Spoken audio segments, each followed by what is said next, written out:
Hello, welcome to Converging Dialogues. This is Xavier Bonilla. On this episode, I am excited to bring you the conversation I had with Gabriel Gottlieb. Gabe is an associate professor of philosophy at Xavier University. He is really big into German idealism, specifically the philosophy of Fichte.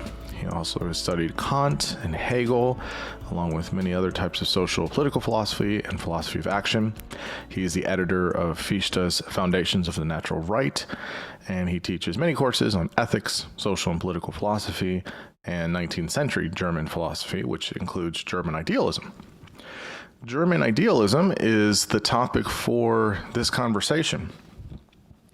I've talked on the podcast about Hegel, but I haven't really touched other elements of German idealism, which really starts with Kant, and then there's a bunch of big figures in the 19th and 20th century. And Gabe was the perfect person to have this conversation. The conversation is well over 3 hours. I believe it's good 3.5 hours, actually. Which is always fun. I really enjoyed the long form conversations.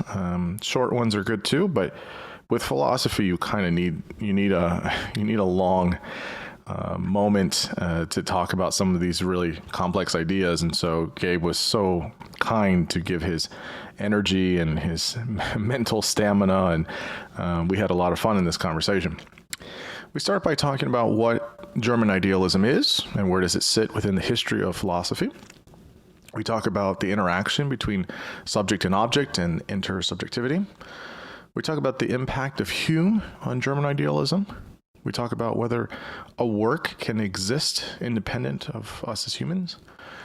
We talk about synthetic a priori judgments. We talk about a priori and a posteriori judgments. We also talk about how we can understand experience from reason. We talk about why Kant focused on the rational function of humanity as opposed to the emotional function. We talk about Kant and his beliefs on the existence of God. We discuss evolution of German idealism after Kant. And we discuss the influence of Reinhold, the impact and current renaissance of sorts of Hegel. We talk about Fichte. Fichte is Gabe's big interest, and so he knows a lot about him and his philosophy, which is great. I wanted to talk about philosophers that are, less known. Everyone kind of knows Kant and Hegel and Heidegger and Nietzsche, but I feel like many people don't know Fichte, so it was really nice to get someone that's well studied on his philosophy. We give a background of him, and then we talk about his ideas about the self and some of the differences between Fichte's ideas of the self and the differences between Heidegger's Dasein. We talk about how Fichte's self is about activity and not substance. We discuss Fichte's moral system and how that lends towards a type of moral psychology. We talk about Fichte and Freud and drives. We talk about Fichte on German nationalism and the difference between anti-Semitism and anti-Judaism. We then talk about Schelling a little bit, not a whole lot, but we talk a little bit about the philosophy of Schelling. And then we end about talking with the impact of German idealism on the 20th century in philosophy and at large. Again, this was, such a fun conversation. I really enjoyed it. We start by just kind of diving right in. If you listen probably within the first 5-10 minutes, we just get right into it. Really, we just kind of kept at that pace throughout the conversation, which was nice. It was really nice to really get in the weeds with some of these concepts and ideas and see their influence on other philosophers and even for society today. So now I bring you Gabe Gottlieb. I'm here with Gabriel Gottlieb. Gabe, thank you so much for coming on the podcast. I've really wanted to talk to you for some time, and so I've been looking forward to this. So I anticipate we'll have a nice long conversation about all things German philosophy. Yeah, thanks for having me. It's really my pleasure, and I'm looking forward to it. No, thanks. So before we jump into all the big topics we got, just tell folks who you are, where you teach, and if you know what you write, and all that good stuff that you're doing. Sure. So I teach at a university in Cincinnati, Xavier University. It's a good name. And yeah, it's a good name. It's a Jesuit Catholic university. Oh, yes. Yeah. And it's a liberal arts institution. So much of my work is focused on sort of teaching the history of philosophy. But my research and really my passion is German philosophy and German idealism. I've been writing, I did my dissertation on philosopher Johann Gottlieb Fichte, and much of my work since then has been dedicated to Fichte's social and political philosophy, but also his theory of knowledge. And I've edited a couple books that are on Fichte and practical philosophy between Kant and Hegel. So yeah. But I have a lot of interest, though. Maybe we'll get into some of this, sort of connecting German philosophy, German idealism up with sort of social political philosophy, contemporary philosophy in some way, but also existentialism and even the Frankfurt School. So I'm really interested in the way these traditions connect up with other philosophical traditions. Yeah, that's wonderful. Philosophy is one of those things. It's sort of like theology in some ways. There's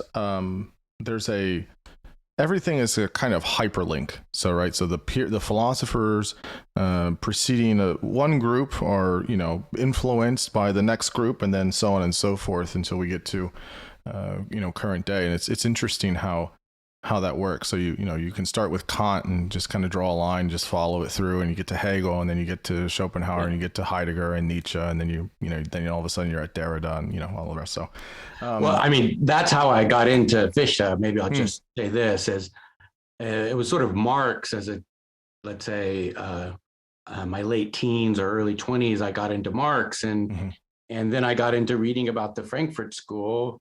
And at one point I thought, I need to understand Hegel. So I started reading Hegel. And then I thought, I really need to understand Kant. I started reading Kant. And then I just started working my way up and got to Fichte. And then it just kind of stopped there. It's taken a long time to figure something out. But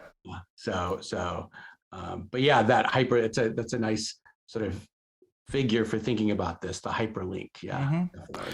Yeah, I think one of the things I enjoy doing, so I have my favorites. I mean, obviously I've, talked about it a bunch of times on the podcast, Nietzsche is my favorite. I do have a very big fondness for the philosophy of Heidegger. I like Hannah Arendt. I like the 20th century people, but, if it's the Greeks, it's Heraclitus is, awesome. And obviously, Aristotle's great. And so, there's people that I kind of like, and there's people I've read, but there are a handful of, or many philosophers that I have not talked about at length.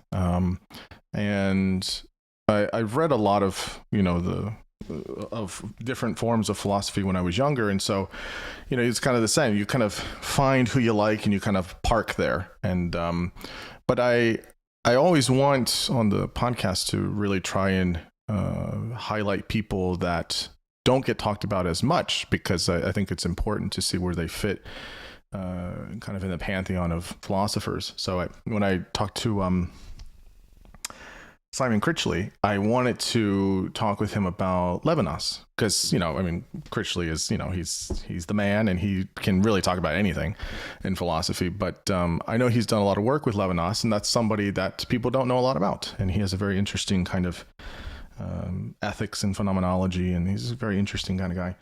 So I tried to highlight that. So when I knew that you study Fichte, I was like, that's not someone I hear a lot about, and so that would be really nice to discuss. So I think we'll have a lot of fun with that. Yeah, definitely. Okay, so let's start out with kind of the broad overview here of where we're at in history, I guess, in philosophy. So there's this period called German idealism. What's that, and what makes it German? Why is there a French idealism? Is there a British idealism? So just kind of tell us, in your estimation, kind of where in history of philosophy German idealism sits, and then kind of what German idealism is. Yeah, sure. So German idealism typically refers to a period of philosophy that begins with Immanuel Kant and Kant's major work, The Critique of Pure Reason. That was published in 1781, importantly revised 6 years later, roughly, in 1787. So that's in many ways a kind of beginning of German idealism. But I think what most people have in mind is a tradition of figures that follow from Kant, and I'll just mention some of their names: Fichte, Schelling, and Hegel. They're often seen as the four major German idealists. They're German idealists because they're German, and they endorse a form of idealism that has its roots in Kant's philosophy. Now, what idealism means for each figure is a matter of some controversy and a matter of sort of, let's say, interpreting and getting things right about their text. They don't necessarily mean exactly the same thing. But I think we can start very generally by saying what they take idealism to amount to is the idea that in some way, the subject makes a contribution to reality or to the constitution of what is objective. And that in the world as it is not just simply given to us and we have impressions of it that imprint on our consciousness. No, in some way the mind or interactions, let's say, with subjects plays a role or makes a contribution in constituting what is objective. And there's a lot to say about that, but that's broadly why they're called idealists. Now, some people mistakenly believe that the idealist denies that there's an external world and everything is just a mere idea or mere creation of the subject. But I think that that's a fairly superficial understanding of what idealism means within this tradition, at least. That's not to deny that some philosophers may have endorsed something like that, but that's not generally what these German idealists mean.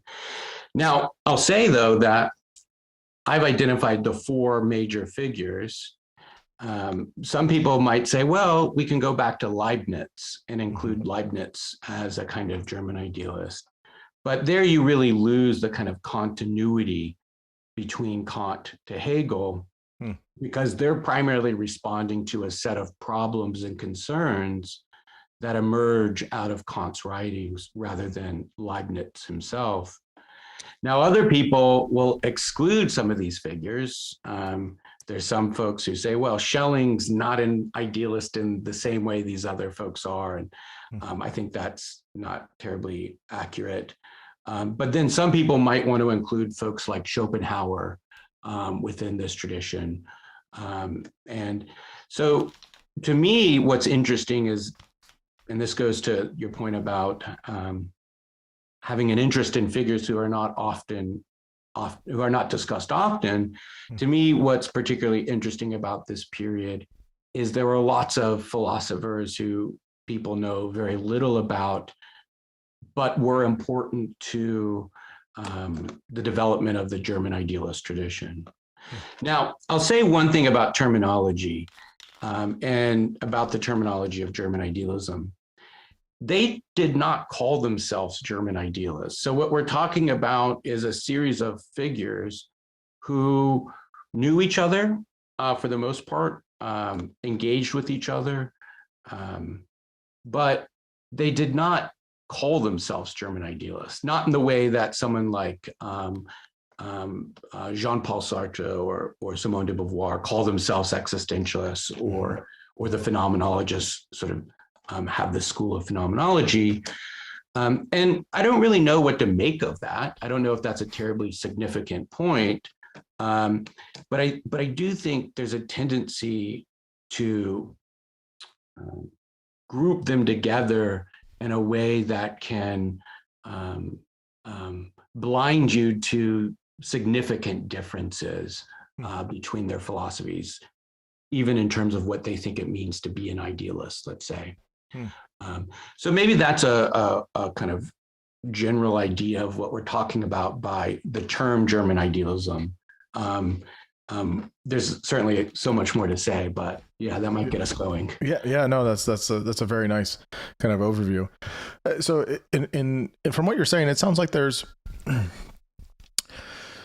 a few things there I wanted to pull out from that. I guess the first thing is that it seems that the German idealists are trying to pull out or emphasize the interaction with the subject with the object or objects, or the environment, and that there's what we know later as this kind of intersubjectivity, right?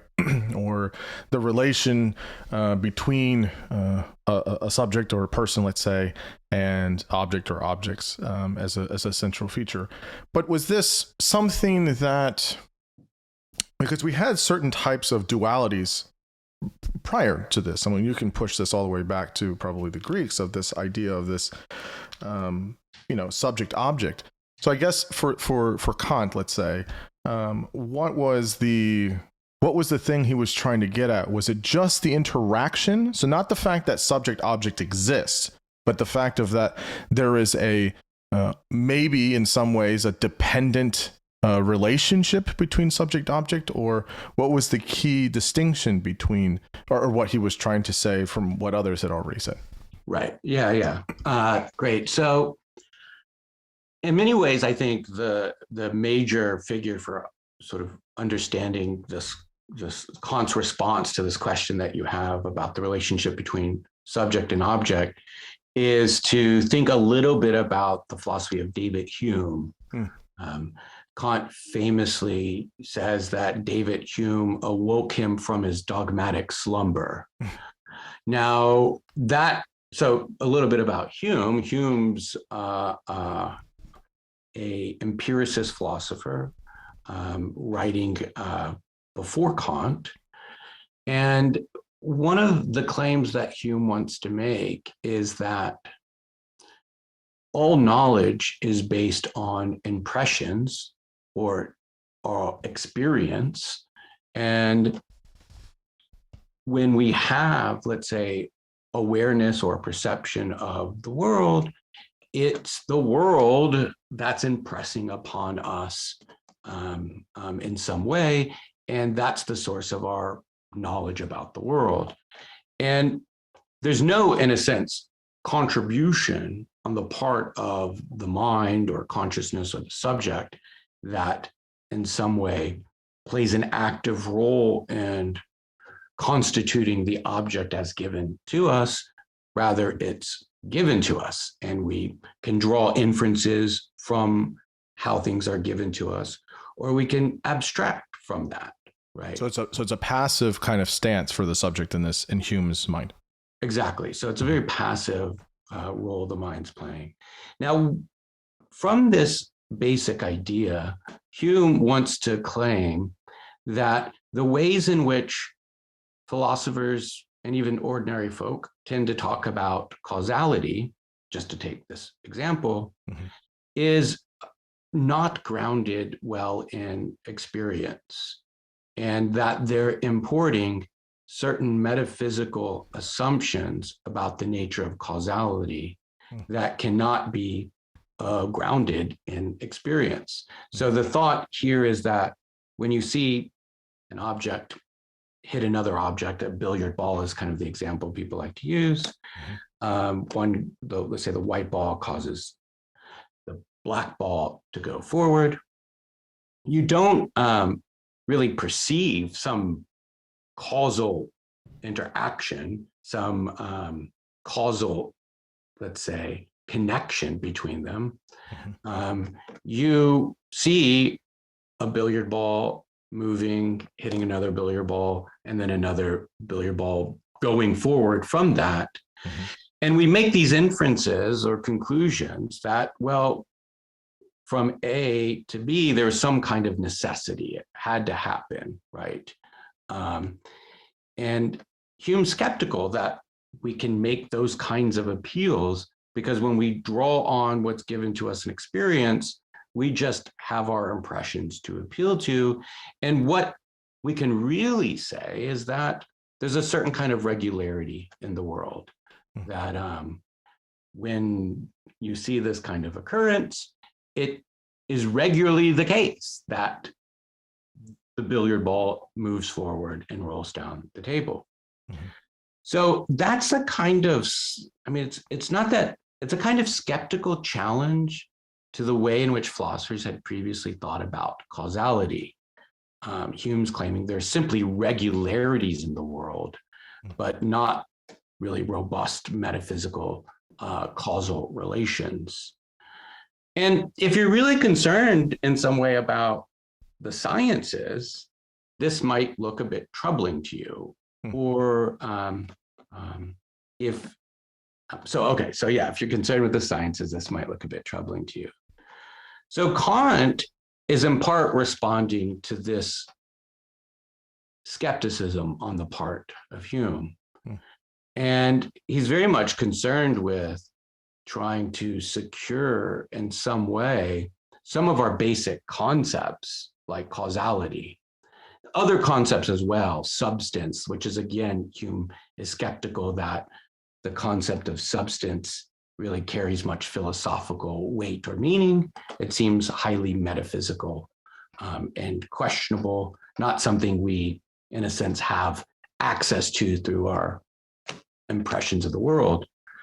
But so what Kant wants to do, and maybe I'll just make this really quick move, is Kant wants to say that certain concepts like causality and substance are necessary conditions of experience. That is, there's a sense in which we can't philosophically make sense of the nature of our experiences without these concepts. And while Hume might be right that we don't see the kind of necessary connections or metaphysical connections in some way that that one might think or one might argue for, rather what we need to see is that in order for our experience to be intelligible and constituted, we have to, in some way, justify certain concepts like substance and causality. And to put it somewhat basically, Kant's move, and this is the idealism, you might say, is a move that's something like this. We bring the concept of causality and substance with us when we have cognition or experience. And in some way, the concepts, what Kant calls the categories, are aspects or activities within the mind that do work in organizing our experience so that we have an experience of causality, relations that are causally structured. And so there's an attempt in which Kant's idealism is a way of salvaging or saving or bringing back, if you will, certain concepts like causality and substance as necessary conditions of experience that someone like Hume was skeptical about. That was a lot. So it's great. It's great. It's great. You're very easy to track with. It's, because these, if anybody's ever read Hume or Kant, it is not easy to track with. So in English, I can't imagine what it's like in German.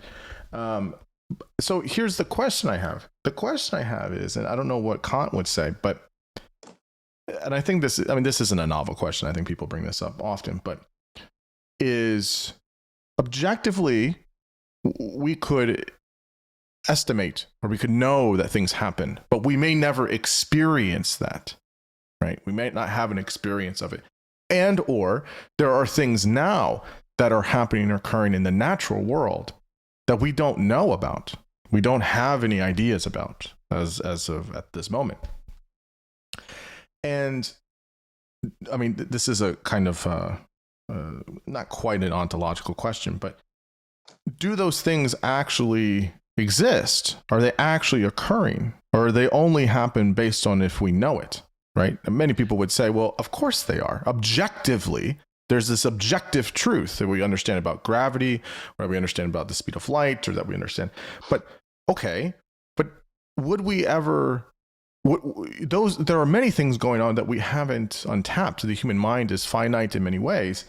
How are we going to be able to know what is or what is not? And so how would Kant look at this idea of, yes, the experience that a person has, the subject has about something is going to interact with what's in the active, or what's in the objective world, but it's not like it's necessarily colliding with it to make it appear. It's already there in one way. No, if I walk into a forest and I see the trees and the birds and, ground beneath me, that's been there for millions of years. And just because I'm getting to it at that point, obviously I'm going to interact with it. I'm going to change it, but it doesn't mean that it comes into existence necessarily. So how do we understand in one way this a type of a pure objectivity, if you want to call it that, as juxtaposed with the subjective kind of interaction that people have with some of these objective things in the world? Yeah. So the question is really this kind of classic question about idealism. Does the world exist independent of us? Or do we need to have a stance or attitude toward the world for it to exist? And that's a kind of way of understanding idealism from an ontological standpoint, where what I mean is we're talking about the existence of the thing, right? So I think when we look at what Kant's up to, and everything I say about Kant in particular is controversial, because there's some Kantian scholar who's going to disagree with what, and it's like, so that's fair. But I think for the most part, I'll try to give a relatively neutral reading of Kant. Sure. But so on one reading of Kant, really he's not concerned with primarily ontological idealism. That is the idea that I make the tree in some sense and having an attitude or perception of it. That is, sure, the tree exists. What Kant is interested in understanding is our experience of the tree, and what do we need to say about the activities of the mind or consciousness in order to explain how it is we have the kind of experience that we as rational beings have of the tree. So it's not a question about how does the tree itself exist, but how the tree exists for us as an object of our experience. And I think in some ways those questions can be conflated problematically, where it looks like what is being suggested is there is no being of a tree, there is no tree, there's nothing there, if you will, unless someone is oriented toward it or has an attitude or judgment about it. Now, but wait, sorry. But there's 2 points there. First is, that's dependent on an interpretive value, no? If we're saying the tree exists, Kant cares less about the existence of the thing, but more of the person's experience of the thing. Well, you get 10 different people that are looking at the same tree, experiencing the tree. You're going to get 10 different experiences and therefore different interpretations about what the tree is. But there should be at bottom what the tree is. It's not just what your experience or your interpretive experience is connected. We're talking about humans, but what about other multicellular organisms? What does the squirrel think about the tree? What does the rabbit think about the tree? What do other animals think about the tree? How do we look at scale, collectively, where the tree sits in context? All of these things are also happening and also existing. So how can we know of how to have not the right answer or the most true answer, but doesn't the experience of something, the tree in this example in the forest, doesn't that just have, or isn't that kind of latent with just interpretive difference? Right. Okay, good. So I think, let me make a distinction that Kant makes between appearances and things in themselves. So Kant thinks that we have certain capacities, cognitive capacities, and we have certain kind of conceptual framework that is required in order to have the kinds of experiences we have. So concepts like categories like causality, substance, and so on. And that when we have an experience of, let's say, the tree, we have an experience of that tree as it's represented to us through our cognitive capacities, perceptions, and so on. What we don't have access to is the way the world is in itself. So Kant will make a distinction between the way things are in themselves and the way things are for us. And so the thought that Kant has, and now I want to address this question about interpretation and subjective experience. It's not interpretive for Kant. What he's trying to articulate is something about the very structure of experience itself, where what we can talk about when we talk about experience is the way in which we are conscious of objects as unified. They have a kind of unified nature to them. We see causal relationships. We see accidents and properties. We see accidents and substances. Maybe we see isn't the right word, but we make judgments that have that structure. And those are, Kant wants to say, universal features, necessary features of experience as such. And in order to have knowledge, right, about the object, the mind has to be suited in some way with these capacities, these cognitive or conceptual capacities, to organize the world as it's given to us, to constitute things as unified or causally related. And so it's not about meaning, let's say the subject might have, where you might see a tree and say, that tree recalls a certain meaningful experience I had, and I'm with a partner, and now I'm having this sort of longing for that partner. But then someone else, that same tree, recalls experiences of childhood, and they project all of this onto the tree. And so you might get an array of subjective associations or interpretations of the object. That's not the idea that Kant has in mind when he's talking about experience. In some way, simply what he means by experience is our consciousness of the object. That is, how do we explain how that's possible for beings like us, for rational beings? So, right. So on that last part, it's not that there's, because that way of like, does it bring some nostalgic kind of essence of it? Is it really getting the essence of the thing in itself?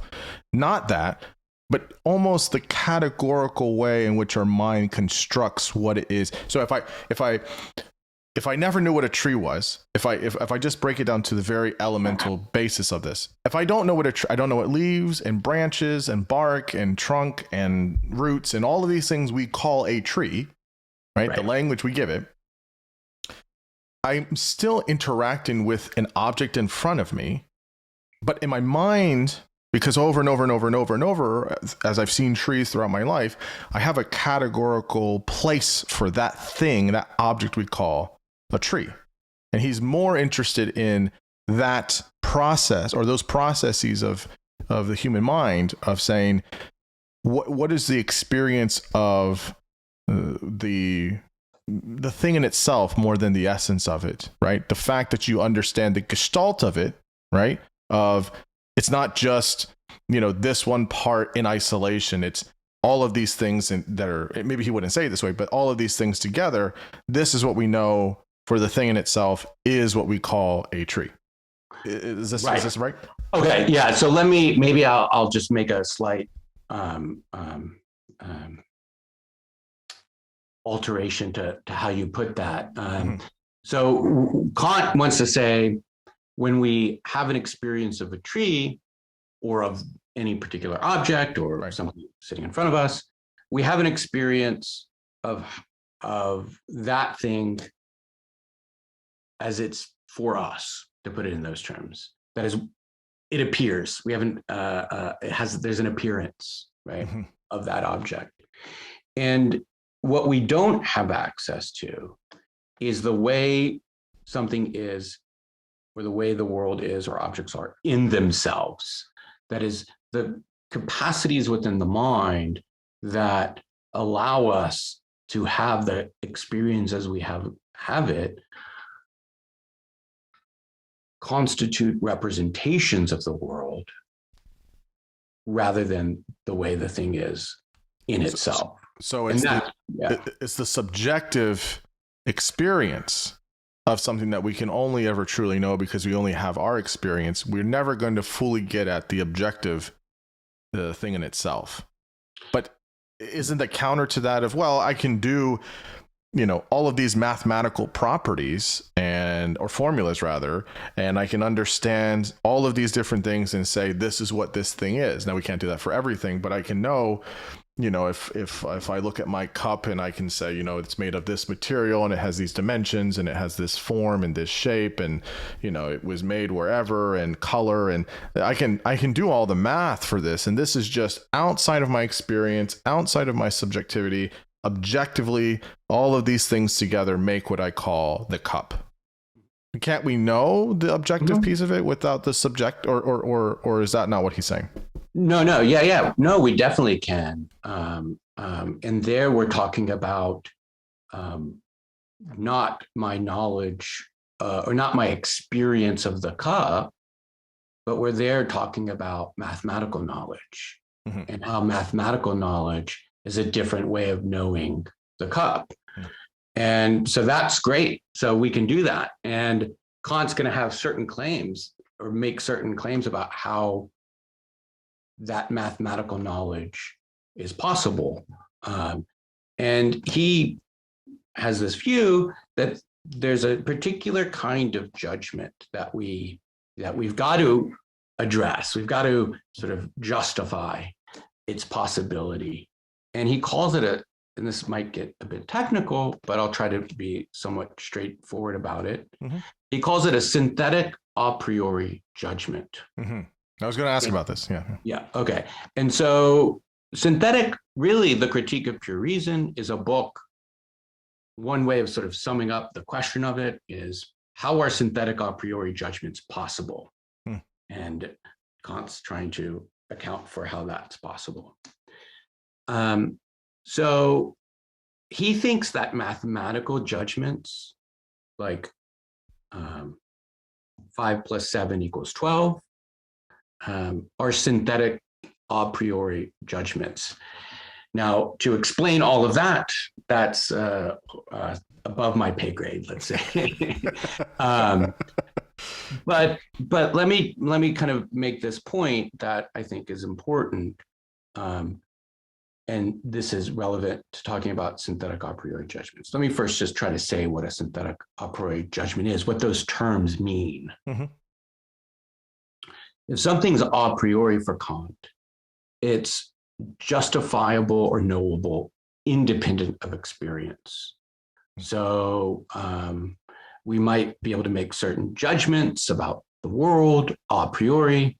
And in that case, we don't need to experience it. We just need to maybe think really hard about it and understand certain conceptual relationships. But Kant's got this other idea that we have synthetic judgments. And one example of a synthetic judgment is a synthetic a posteriori judgment. Mm-hmm. And if something's a posteriori, that means that it does depend on experience in some way, and it's contingent or maybe accidental. So we've got synthetic a posteriori judgment, and we've got a priori judgments. Kant wants to bring these categories together and say that there are some judgments that are synthetic, but not contingent. They're a priori. And these judgments are going to be, in one kind of judgment, this is going to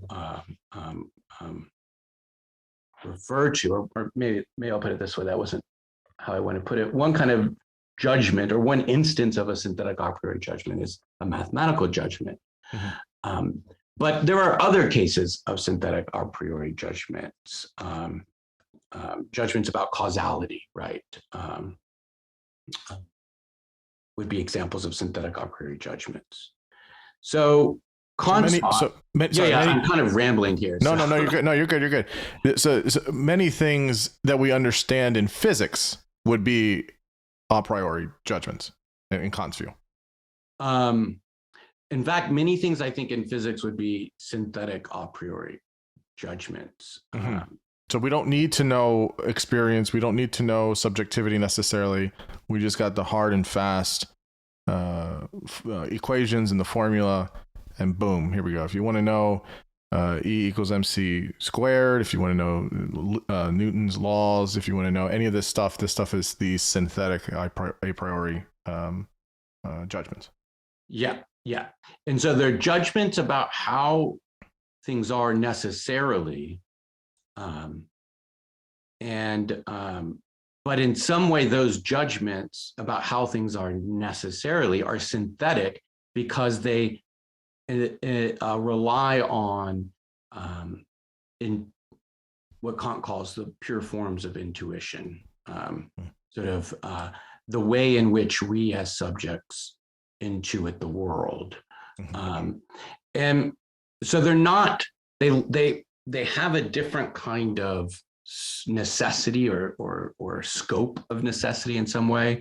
There's a phrase that I like that a scholar, Robert Hanna, uses to describe the difference between, let's say, an a priori judgment and a synthetic a priori judgment. And he puts it this way. Basically, synthetic a priori judgments are necessary truths with a human face. And so what that means is that while some judgments that are just a priori, those are going to be necessarily true. And what it means to say they're necessarily true is they're true in every possible world, in all possible worlds. So they're true for the octopus. They're true for any animal, the lion, the tiger. They're true for humans. They're true for the planet. They're true in any category. Right. So they're true in all possible worlds. Mm-hmm. Any creature that could think rationally and get access to it would obviously see it as true. Mm-hmm. historically, it's always been the case, always will be the case, right? True in all possible worlds. But synthetic a priori judgments, and this is the point of the human face and this characterization of them, are judgments that are true and possible worlds that are circumscribed by human experience, sort of. So they've got this limitation to it's true for us in order for us to have the kind of experience that we have. And so the thought then, just to kind of reiterate that slogan that I think is kind of helpful, is the slogan is synthetic a priori judgments are necessary truths with a human face. And so can we give an example of the difference? If you can think of an example. Oh, an example of the difference between something that would be necessarily true. Yeah. So, yeah, what's a good example? See, one of the things that's really difficult is the things that we often take to be necessarily true in all possible worlds, like 2 + 2 = 4. Kant treats as synthetic a priori. So we, I think a lot of philosophers might say, well, that's just a priori as such. So the fact that the sun's going to come up tomorrow. Yeah, that's not a priori. That's not necessary. That's just I mean, there will be a point. So that's not true in all possible. That's fair. That's fair. There will be a point in which that doesn't happen. It doesn't happen. The sun explodes or whatever stars do. Yeah. Right. Right. Yeah. So maybe just explain, I guess, again, just so we're clear on this, because the terms are extremely important to Kant's philosophy, is this a priori and a posteriori judgments in here. So again, just to have good continuity, what are the major differences between these and how he's using them? Yeah. So if something's a priori, it's justified independent of experience, or it's knowledge that we have independent of experience, or it can be a concept that we have independent of experience without deriving the concept from experience. If something's a posteriori, then it's dependent on experience, right? So, for instance, my concept of a hippopotamus is dependent on experience. But the concept of causality, Kant holds, is not something I can derive from experience.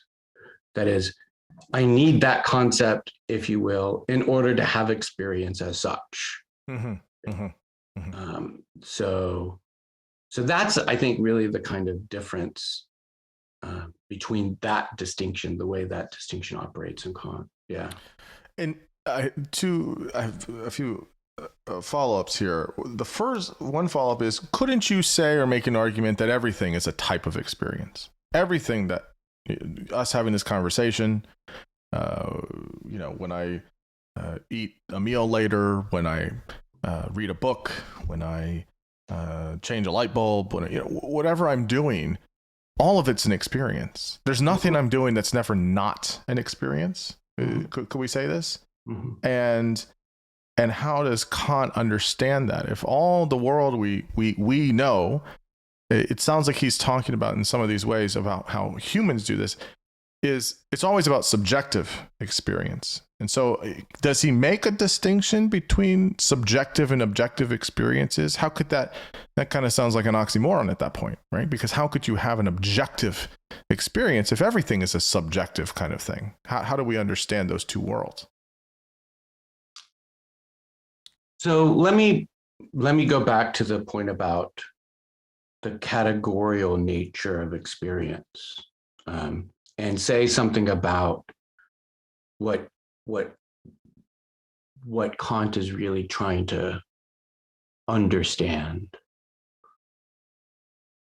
So Kant thinks that obviously we have experiences, from a philosophical standpoint, what he's trying to get at is, what can we say about the nature of experience by simply relying on reason? And what can we say about how experience must be relying simply on reason? And Kant's suggestion is that there is something to say about the nature of experience from the standpoint of reason.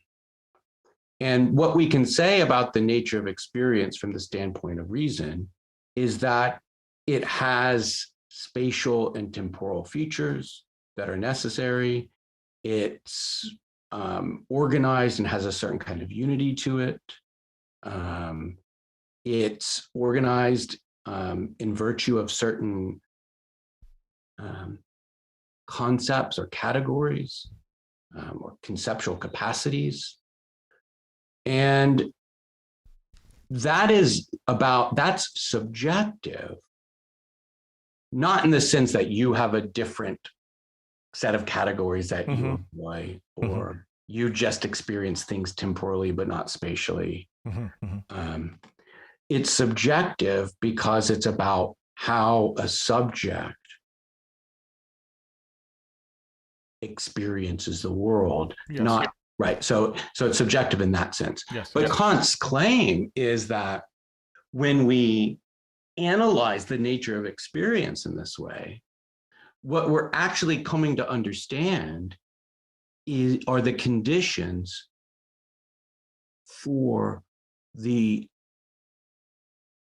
objective nature of experience. The fact that to say it's subjective doesn't mean to say it's relative. Yes, right. I track with you on that. I guess I know this is true for Kant because he has an emphasis on empiricism, rationality, but why? Right? Is that just because we have language and we can explain it? Is that because with what we understand now, with cognition and rationality, is that there's a certain type of executive functioning we possess in terms of how we order, sequence, and plan things? Why could you not as easily say we could make this an emotional deduction, or an intuitive one, or a sensory one? Why the emphasis on the cognitive one, or the rational one, if you will? I'm just, I think I know why, but I'm just kind of asking it. There are many modes of which our human brain works. Now, some of that may be unbeknownst to Kant at the time in the 18th century, but we have these different ways of what it means to be human and how to gain knowledge. If the epistemological argument here is, well, how do we try and know some of these things? Why the emphasis on rationality or cognition and not any of the other ways in which we understand things in the world as well? Right. Yeah, no, I think that's a fair question.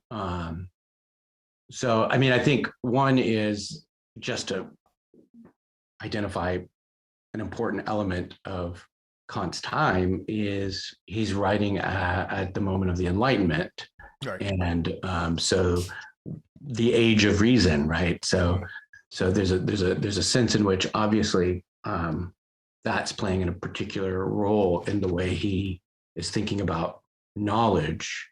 Yeah, it was in vogue. Reason was in vogue. Reason was in vogue for sure. But it hasn't been since. I'm just kidding. So. What's that? It hasn't been since. Depends on your circle. Right. Yeah. Yes. So definitely man of the time. That was definitely the Enlightenment. This kind of empiricism, skepticism, rationality, all these things. That totally makes sense, and I think super necessary. Many of the advancements we made in the 19th and 20th centuries are a direct line from that whole period. But why, that aside, why not including other elements of our epistemology, such as affective or instinctual types of knowledge? So I think part of this comes back to the role of that Kant is invested in and the role of justifying what it is that can be said about the necessary structure of experience. So if what you're interested in doing, as Kant is establishing necessary conditions for experience, and in doing so, justifying concepts that have been questioned by this Humean sort of set of arguments, then that's going to direct your investigation in a particular way. And it's going to direct your investigation so that what you end up focusing on are features of experience that can be justified as universal and necessary. What I think Kant would be skeptical about is that affect and emotion is something that can be justified a priori. And so it's quite possible that Kant has a blindness there, right? And that there are aspects of the way in which our human experience is ordered and aspects of how it is we judge the world, that is, make judgments about it, like the table's red or whatever, that only are intelligible if we account for some affective dimension of that experience. And so if that were the case, then we would want to revise the Kantian project in some ways. But that revision would be in the spirit of Kant, because we would be attempting to establish the universal a priori conditions for experience. And so that's how I maybe would think about it. Yeah, I look, I totally agree with you. I think that the work of Kant is obviously momentous for thinkers after him, and even in our empirical method that we do in the physical and social sciences. I mean, it's tremendous, no question. But it does seem that there is a blind spot. How can you talk about how we're organizing and categorizing the experiences that we have, a priori or otherwise, if you don't include the affective or even, I would say, instinctual components as well? You're missing big pieces of what it means to be human. Of a human experience. And look, you can do all of that even before you get to William James, before you get to all the emotional theorists. I mean, Aristotle was talking about emotions, at length, pretty significantly. And now that doesn't mean, if I'm charitable here, that he's got to do it all. He's got to figure it all out. Part of the times, rationality was in vogue. Tremendous what he did, but it does seem incomplete, I would say, in some ways. And now to give credit now to where it is, the rationality project is it's multivariate and it has many steps, right? But it does have a seemingly easier fit into a kind of system, a structure. Emotions and instinct don't have that. You cannot, they're so hard to harness and loop in and get some kind of organization.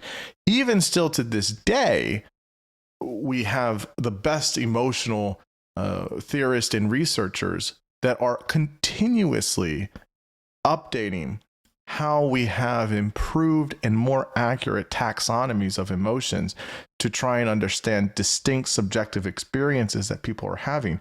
Even so much in that people will deny the fact that some of these things exist because we're confabulating them with other types of experiences. So how do we have this way of distilling it is extremely difficult. Is extremely difficult. And just as a one footnote here, I'm not trying to do that inaccurate dichotomy that people do, where you have the cognition and the emotional kinds of brains or experience. There is lots of emotional features in cognition, and there's a lot of cognitive features within an affective experience. So it's not so dichotomous there. There are very integrated in how we understand the brain and how we understand human experience. But I just wonder, just kind of about, those are some of my right, I guess, criticisms of Kant. Well, let me say something in response to that. Yeah, please. And I think maybe the direction of the conversation was leading me to think that you were asking a different question. Okay. You were. So what I think you're asking about is, well, what's the role of emotion and instinct in Kant's analysis of human beings and human experience?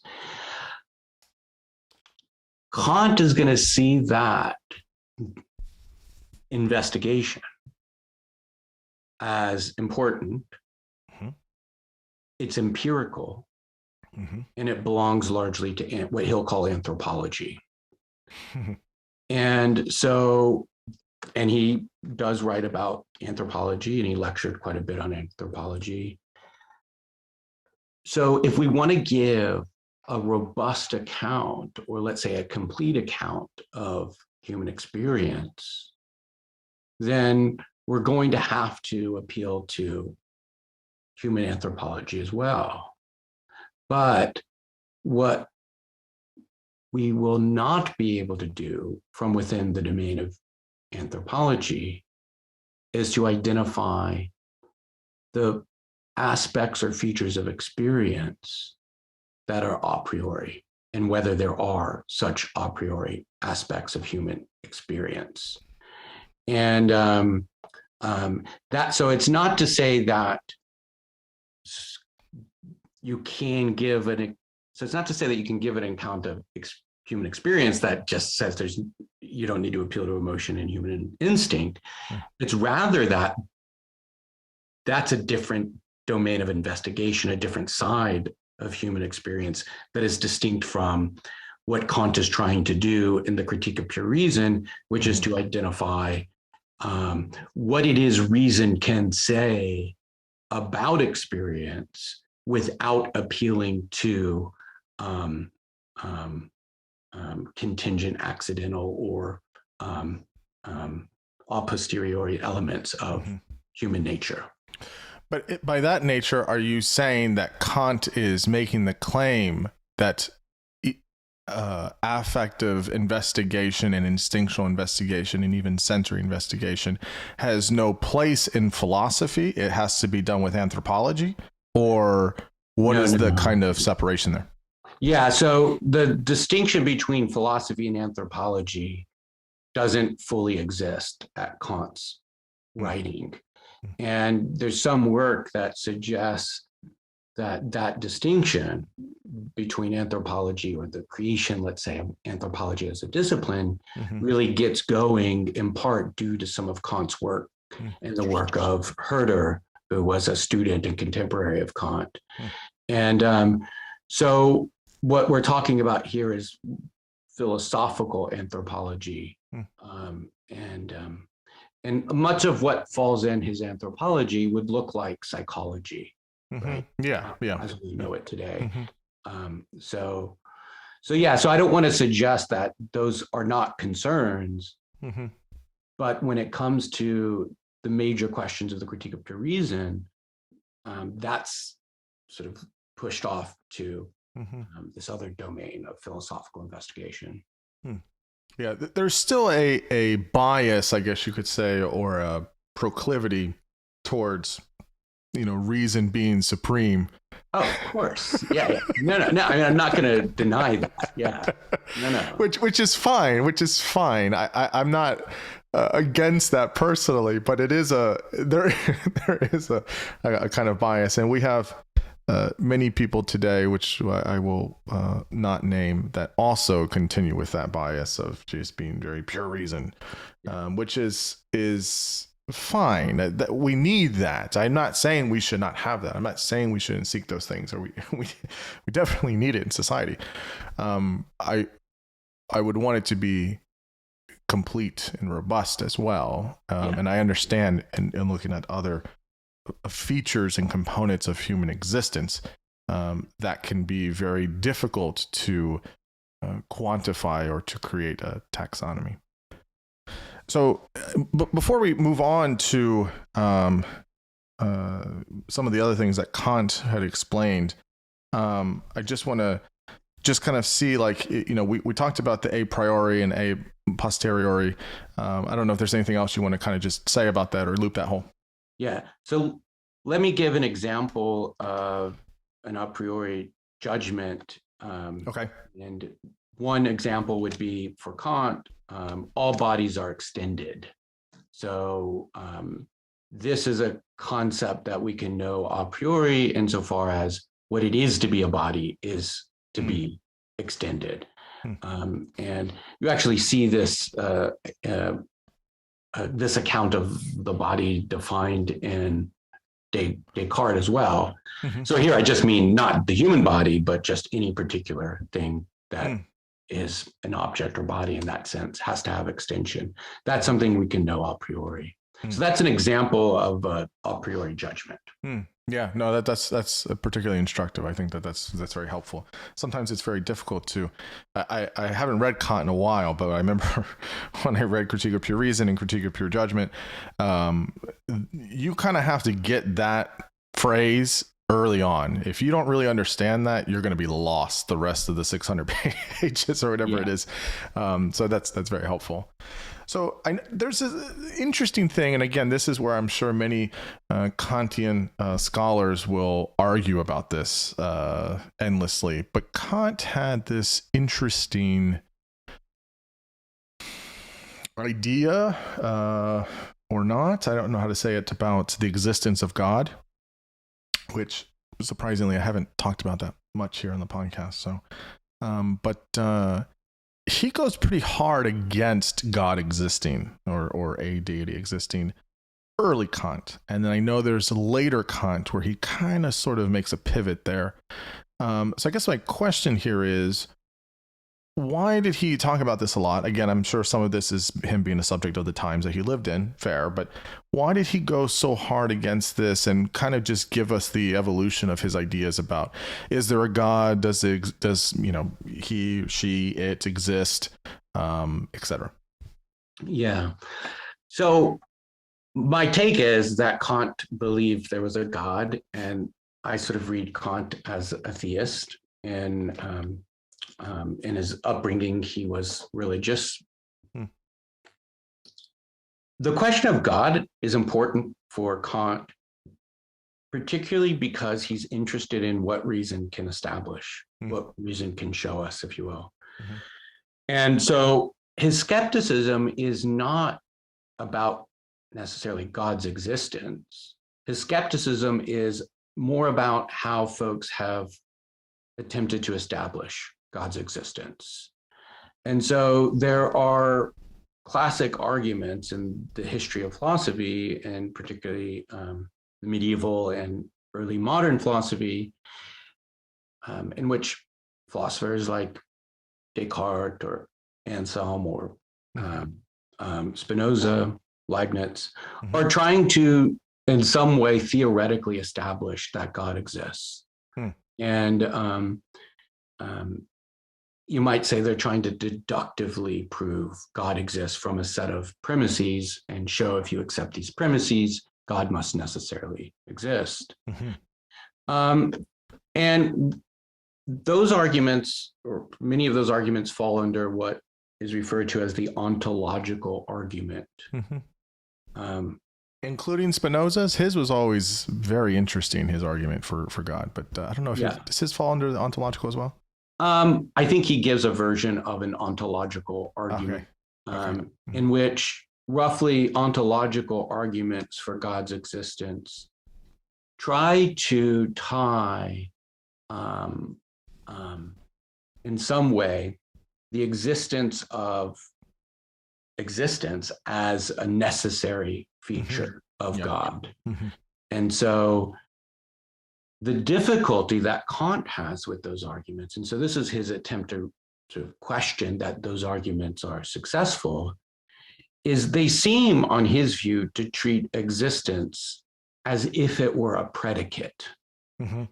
And so just to get clear about this, we need to have a sense of what a predicate is. And predicates are a function of a judgment. So in a judgment, you have a subject and a predicate. And so if I say, to go to the judgment I made earlier, the table is red, the table is the subject, red is the predicate. And so Kant's complaint is that ontological arguments treat existence as if it were a kind of predicate, and that, in his view, is a fallacious move.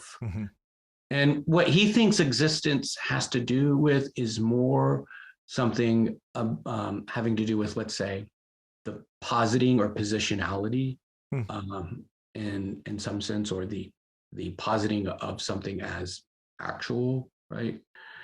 And so in some way, it's just the Kant's trying to question the validity, if you will, of those arguments.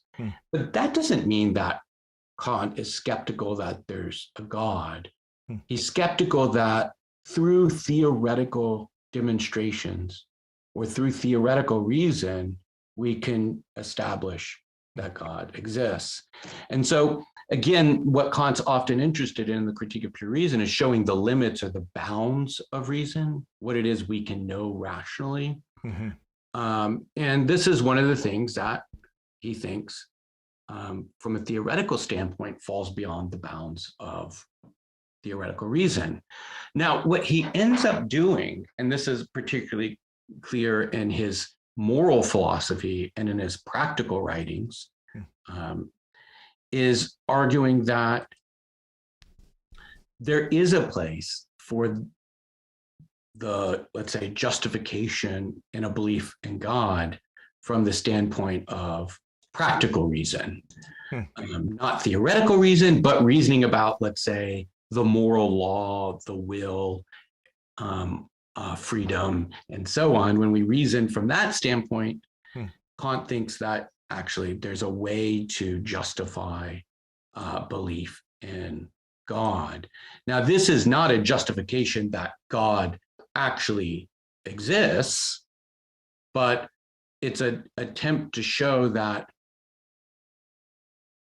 there are rational grounds for believing in God from a moral or practical standpoint. And does this come from his book, The One Possible Explanation for the Existence of God, or whatever it is? That is a book that's about the ontological argument. Okay. That essay or book. I think the best place to find this is in a book Kant wrote called The Critique of Practical Reason. So, and I probably should have said this at the outset, but what Kant means when he says critique is not like criticize, you're wrong, but to determine the limits or boundaries of something. And so a critique of pure reason is an attempt to determine the limits or boundaries of pure reason, what we can reasonably say, and the same is the case with practical reason. And so what Kant wants to do in the Critique of Practical Reason is show that belief in God is not irrational. He doesn't want to show that it can't be rationally justified. Rather, the justification of God must proceed from practical reason.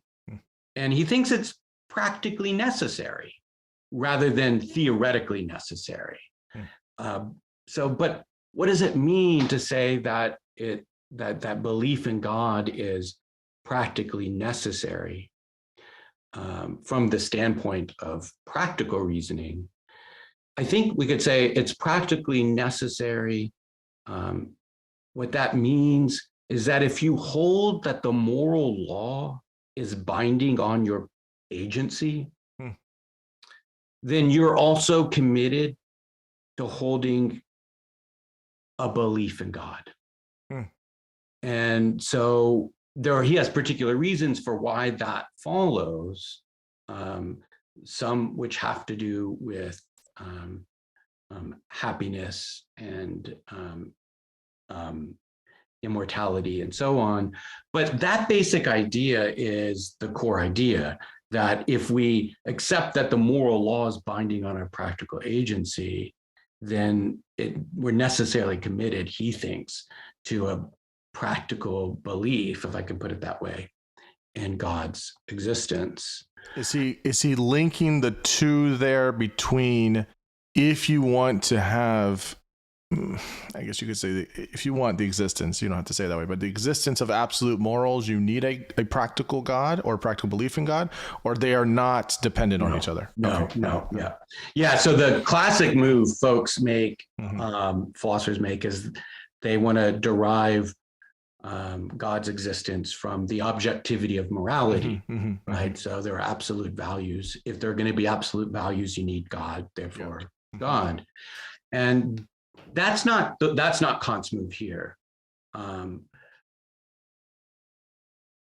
wants to say that moral values, or the objectivity of morality, is, maybe you're not going to like this, grounded in reason, not in God, right? So, but it's a different set of considerations. But yeah, that's important. Yeah, his arguments for God were always curious to me. So you explained it very well.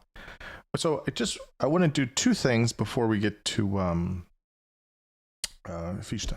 Is, after Kant, who kind of follows in his footsteps, just kind of give us and how German idealism kind of evolved, and then so just give us the brief overview of that, and then just tell us a little bit about Hegel, coming from this tradition, because Hegel, in my mind, in terms of the history, kind of makes this last stand. He creates his system, and then you have all of the existentialist phenomenologists. Nietzsche's in there, and Nietzsche's in kind of his own category of sorts. So Hegel was huge, and then obviously out of Hegel you get Marx and many political theorists, etc. So we kind of start with, I kind of see that as a kind of big bookend. You start with Kant, and then you kind of sort of towards the end, or where it diverges with Hegel. But so kind of, how does German idealism evolve with some of the guys in between, and then how do we kind of get to where it lands with Hegel? Yeah. Okay, great. So Kant writes a series of major works in the 1780s, work on theoretical philosophy, practical philosophy, and then a work on aesthetics and biology, critique of pure reason, critique of practical reason, critique of judgment. Well, immediately there are debates about his theoretical and practical works and some of the theological implications of it. And there was a theologian whose name is Reinhold, Karl L. Reinhold. And Reinhold wrote a series of letters on the Kantian philosophy that were quite popular at the time. And they helped to actually popularize Kant's writings, and particularly some of the theological implications of it. But as Reinhold was working in, let's say, this Kantian tradition, he came to the conclusion that, as great as the critique of pure reason was, it was not secure. The foundations of the system were not secure. That is, in some way, it wasn't systematic enough, if you can imagine. And so what Reinhold thought was that there needs to be greater unity and systematicity in order for us to accept the conclusions of Kant's philosophy. And he held that we need to supply a kind of first principle from which we could derive essentially the conclusions of Kant's philosophy. Schelling, in a letter to Hegel, once wrote, and this is partly picking up from Reinhold, that Kant provided the conclusions, but not the premises. So we need to supply the premises. And so Reinhold was really the first person who had this thought about Kant. And so he develops a system of philosophy he calls the elementary philosophy, or the philosophy of elements, in which he proceeds to offer a kind of principle that can serve as the grounds of Kant's system. He calls it the principle of consciousness. And the principle of consciousness basically says something like this. He starts with representation, the concept of a representation, and he says, to have a representation, the representation must be related to an object and distinguished from an object, and it must be related to a subject and distinguished from the subject. And he says, look, this is an a priori principle about representation, and it can serve as the ground of the Kantian system. And so what he tries to do is, through a series of derivations and arguments, derive from that, in particular, some of the big results of Kant's philosophical work. And particularly what troubled a lot of folks was Kant drew a distinction between sensibility and understanding, where sensibility is the part of our cognitive apparatus that is related to, or that receives, I should say, what's given to us. And the understanding is the part of our cognitive apparatus that does the work of ordering what's given in experience according to the categories and so on. And Reinhold and other folks thought that while this distinction was a valuable distinction,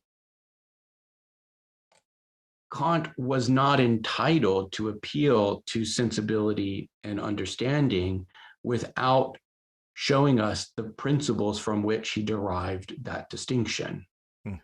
And so Reinhold tries to offer a justification of that distinction and then do some other work. Now, lots of people were skeptical of that. And so immediately there are criticisms of Reinhold. And there was essentially a debate that emerged in the early 1790s about the foundations of Kant's theoretical philosophy. And it's out of that debate that, in my view, German idealism as a kind of tradition and movement really gets going.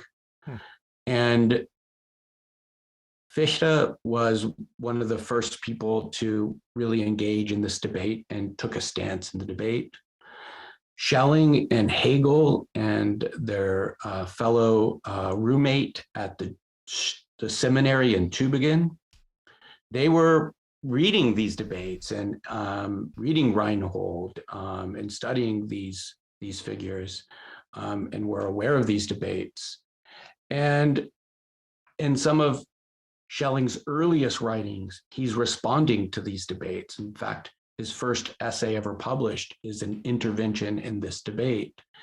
And even Hegel's first essay, first book, I should say, which is on the difference between Fichte's philosophy and Schelling's philosophy, has a chapter on Reinhold that has this debate in the background.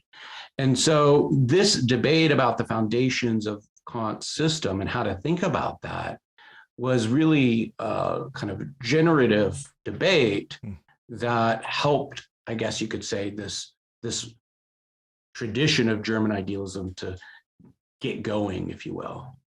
Yeah, it's interesting because you had said at the beginning that, people didn't really at the time call it German idealism, but they were kind of doing, Kant sets in motion this way of thinking, and then people just kind of add to it, pick it apart, dialogue, debate it, and you have this whole group of folks that are interested in that. And again, it is very important in a moment of the time. And so we're gonna get to Fichte and Schelling, but just to briefly about Hegel, because outside, because you've been talking about representation, and of course, my first thing I think of is the world as representation, by Schopenhauer, and then outside of that you get Nietzsche, and then you get Heidegger. So you start to see how all these things start to build off of each other. But Hegel is huge. I mean, Hegel is. Can we say that Hegel, past couple of years, has had a little bit of a renaissance? I feel like more people talk about Hegel than at any other point I can remember. More people are interested in what he was up to. And so I don't know if you know him. He's a philosopher in Canada, John Russin. Mm-hmm. And I had him on a while ago, and we had a lovely conversation about Hegel. He knows a lot about Hegel, and so I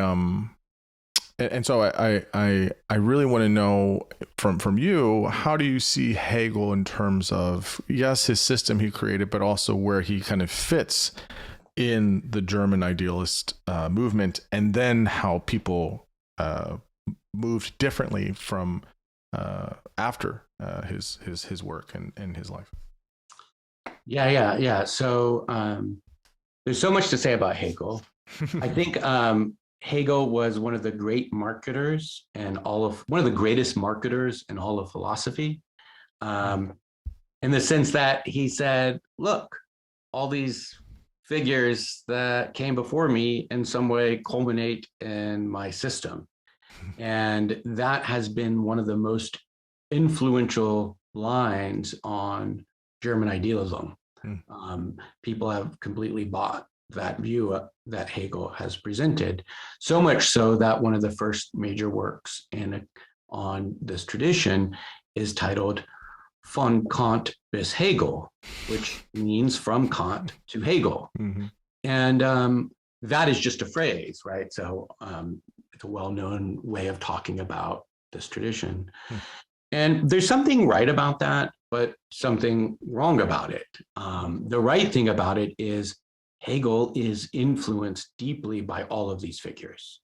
And everything he's thinking about is through the lens of having studied, read, agreed with, debated, disagreed with Kant, Reinhold, Fichte, and Schelling, as well as numerous other figures. So in that way, Hegel's an enormously significant synthesizer, but one who is able to really create a new system of thought out of it, right? So there's something right about that von Kant bis Hegel story. The thing that I think is wrong about that story is it orients you to think that the tradition was a march toward Hegel, that there was a kind of inevitability, like Hegel's just working out the contradictions or inconsistencies or improving upon or filling in the gaps in ways that these other figures couldn't. And I think that what that can do is kind of trivialize contributions and real insights of these other figures. And it can also obscure the way we understand 19th century philosophy. Because what it ends up doing is it ends up coloring over or blinding us to the ways in which figures like Fichte and Schelling and Reinhold and other folks continued to be influential after Hegel's death. And continued to be major figures in the, if you will, canon after Hegel's death. So that story, though, has become so powerful that in some ways, Fichte and Schelling, while major figures of their time and even of the 19th century, have become minor figures in the 20th and 21st century. Now, and what that ends up meaning is when we look at people like Kierkegaard and Nietzsche, we tend to see them as responding to Kant and Hegel rather than the sort of complicated set of figures that were widely read and discussed at the time. But to your question about the revival of interest in Hegel, there's no doubt that there's been an ongoing renaissance of Hegel's philosophy in the Anglo-American world arguably since the 70s, with the publication of a major book by Charles Taylor called Hegel. But I think the book that and the work that really opened up Hegel to contemporary philosophers is a work by contemporary philosopher and interpreter of Hegel, Robert Pippin, which was published in 1789. It's called Hegel's Idealism. And I know he's got some interesting ideas. Zizek is also very totally self-proclaimed Hegelian. He loves Hegel, probably more so. I know the whole thing was him as a Marxist, but when you hear him talk, he's usually going on and on about how he's more Hegelian than he is a Marxist. So yeah, and I think Zizek is part of a kind of continental revival of Hegel's philosophy. And what Zizek is attempting to do in some way is connect Hegel and Lacan in order to diagnose and understand critical theory, politics, and a kind of reinterpretation of the Marxist tradition. And so that's been super important, and this revival of Hegel as well. And I think it's just, there's even the kind of end of history thesis that gets taken up in Fukuyama's work, that you see these Hegelian dimensions. And really, I would say, there's a sense in which, at least in the continental tradition, Hegel never really went anywhere. So if you look at the 20th century, there's a major interpreter of Hegel, Kojève, who wrote and gave a number of lectures on Hegel's philosophy. And his students were, some of the folks who attended his lectures were Lacan and Sartre and folks like that. And there were deep Hegelian themes in the work of the existentialists and the work of Lacan.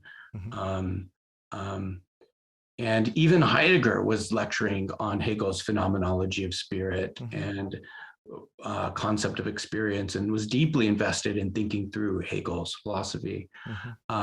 So there's there's that sense in which Hegel really never dropped out of the continental tradition.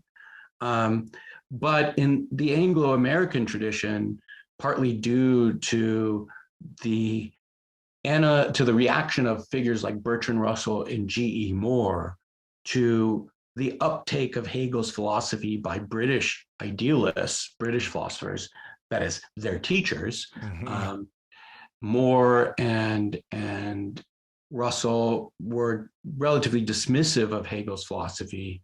And that attitude, I think, was just a kind of pervasive, if not pervasive common attitude throughout the 20th century. And it kind of took someone like Robert Brandom to show how Hegel can be connected up into philosophers that are important to the analytic tradition, in particular a philosopher named Wilfrid Sellars, and show how Hegel's dealing with certain problems about knowledge and norms, sociality, that are at the core of many research programs in analytic philosophy. And that really, I think, allowed many Anglo-American philosophers to see a new value in Hegel's work. And so there's just been an explosion of interest in that regard. Yeah, I think, who was telling me this? I don't remember who at the moment, but that most philosophy programs in the United States are analytic. Not all, obviously. You can kind of, you looking at philosophy programs, you can see which ones are analytic, which ones are more continental. So it's interesting that the kind of the analytic tradition is picking up Hegel. Okay, let's move to Fichte. I know you know a few things about him. It's interesting. I was recently rereading Truth and Method by Gadamer, who I'm a big fan of Gadamer, and he mentions Fichte at different points in Truth and Method. That's good. I should go back, and it's been a long time since I've looked at that book, but he mentions him, and it's very interesting because Gadamer is all about the hermeneutic and phenomenology and interpretation, and so and he was very continental in a very good way, and so he lived literally the entire 20th century. I think he was born in like 1902 and died in like 2001 or whatever. So he has this really interesting idea of kind of not forgetting about Fichte and Schelling, as mentioned at different points. So first, just kind of a brief 90-second or whatever 2-minute bio of Fichte, like who he was, where he comes after Kant, and then kind of just give us the overview of, I guess, kind of his philosophy. Yeah, sure. So I'll just go back to that debate about the foundations of Kant's philosophy. I think in some ways Fichte enters the scene to some extent as an important contributor to that debate. But let me go back a little bit further and say a little bit about who he was. And he comes from, and I think this is actually important for him, comes from sort of a poor working class peasant family. His father was a ribbon weaver. And he meets, the story is, and some people think maybe it's exaggerated, but the story is he was really great at memorizing the Sunday sermon, and a nobleman one day shows up in his town and misses the Sunday sermon and wants to hear about it. And someone says, "Hey, this young kid Fichte, he'll tell you verbatim, right, what happened." And so he does. And this nobleman, he was a baron, says, "Hey, I'm going to pay for your education. I'm going to take care of you." And so Fichte goes off with him eventually, and he gets this really great education. He actually goes to the same school that Nietzsche eventually went to, educated at the same school. So really superior education, goes off to college, right? Like everyone was going to study theology, become a priest, but eventually you find philosophy and you're screwed. And so he spends a good bit of time as a tutor, as many folks did at the time, who couldn't land an academic career. And he's working as a tutor, and someone he's tutoring says, "Hey, I'd like to learn about Kant." This is the late 1780s, early 1790s. So Fichte's like, "Yeah, let me read Kant." So he reads some Kant. And it just radically overturns all his presuppositions he had about the nature, in particular, of freedom. And he is moved by Kant's moral philosophy in defense of the possibility of freedom. And so he becomes a Kantian. And this is not a 2-minute account. No, you're fine. Keep going. Yeah. But it's an interesting story. So he loves Kant, right? And he wants to go meet the man himself. So he goes to Königsberg, where Kant is a professor, and he meets Kant and hangs out with Kant. And at this point, he's out of money, and he doesn't know how he's going to get back. And he spends, I think, maybe 2 weeks in Königsberg, and eventually goes to Kant and says, "Hey, can you loan me some money?" And Kant is like, "What are you talking about? I barely know who you are." No. But Fichte puts together a manuscript about religion and shows it to Kant. It's written in the kind of style that Kant writes in and the Kantians had taken up. And Kant thinks it's a really promising work. And he says, "I can't loan you money, but why don't I pass this on to my publisher?" It gets sent to the publisher, thumbs up, publisher publishes it, without Fichte's name on it. Oh. It's published anonymously. Oh. So everyone thinks that this is Kant's new book on the philosophy of religion. Mm. And there are reviews of it in which they indirectly suggest it's by Kant. So Kant has to publicly come out and say, I did not write this book.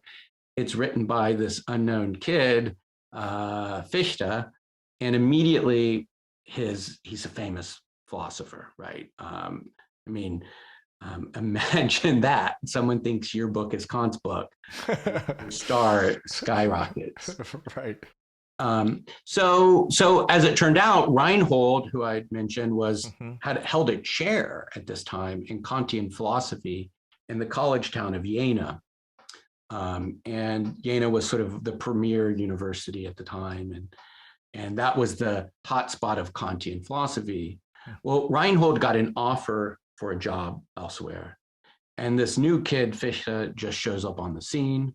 So with the help of Goethe, who is a great poet and dramatist, who was a man of letters, helps Fichte land this job at the University of Jena, taking over for Reinhold. Wow. And Fichte is delighted, but he doesn't have a philosophical system, right? You can't show up as a chair of Kantian philosophy without your own philosophical system. Right. And so he sets out to kind of rework the Kantian system in a way that overcomes some issues that were prevalent or clear in Reinhold's attempt to provide a foundation to Kant's philosophy. Fichte thinks, well, I can do better than Reinhold. Here are the mistakes Reinhold made. And so he begins lecturing on his system of knowledge, which is called the Wissenschaftslehre. And Wissenschaftslehre means literally something like doctrine of science or science of knowledge. I tend to just keep it untranslated and refer to it as the Wissenschaftslehre. And so he starts working this out, lecturing on it. And this is an attempt to kind of out-Kant, if you will. And that's sort of where his philosophy gets going. And that book, the Wissenschafts, or I should say that system, the Wissenschaftslehre, really becomes a kind of foundational work for his philosophy of law, his moral philosophy, and is sort of the foundations for an entire system of thought. So that's there's a lot to say. It's about him. I think he's an interesting figure in part. The biography and the philosophical works are all so interestingly intertwined. Yes, my friend David Helinski will be very happy to hear you say that. So that's right. He's very curious about people's biography and how it influences their ideas, and we've had many long conversations about it, and it's just something we keep going back to. And I firmly agree, it is a very important part of thinkers and artists and creators. But I do think we can separate the ideas from the person too. So it's a tough tightrope to walk. So in the Wissenschaftslehre, how do we find his? Because I think this comes out of his lectures that he was giving. So he's educating on this stuff. So he's kind of creating the system in real time. But what are the main principles? You mentioned freedom, but what are the main principles from this that he was trying to share with the world? So obviously he's interacting with Kant. He's trying to, not to say correct, but improve on Reinhold. But what is he trying to say of his own accord and his own novel way of principles about the world and how we understand it? Right. Yeah.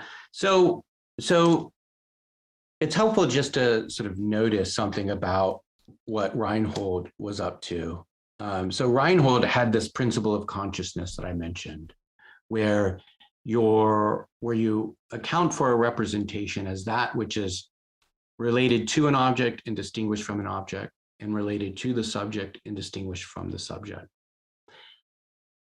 Some folks pointed out that this can't be a universal and necessary feature of representations that you establish a priori.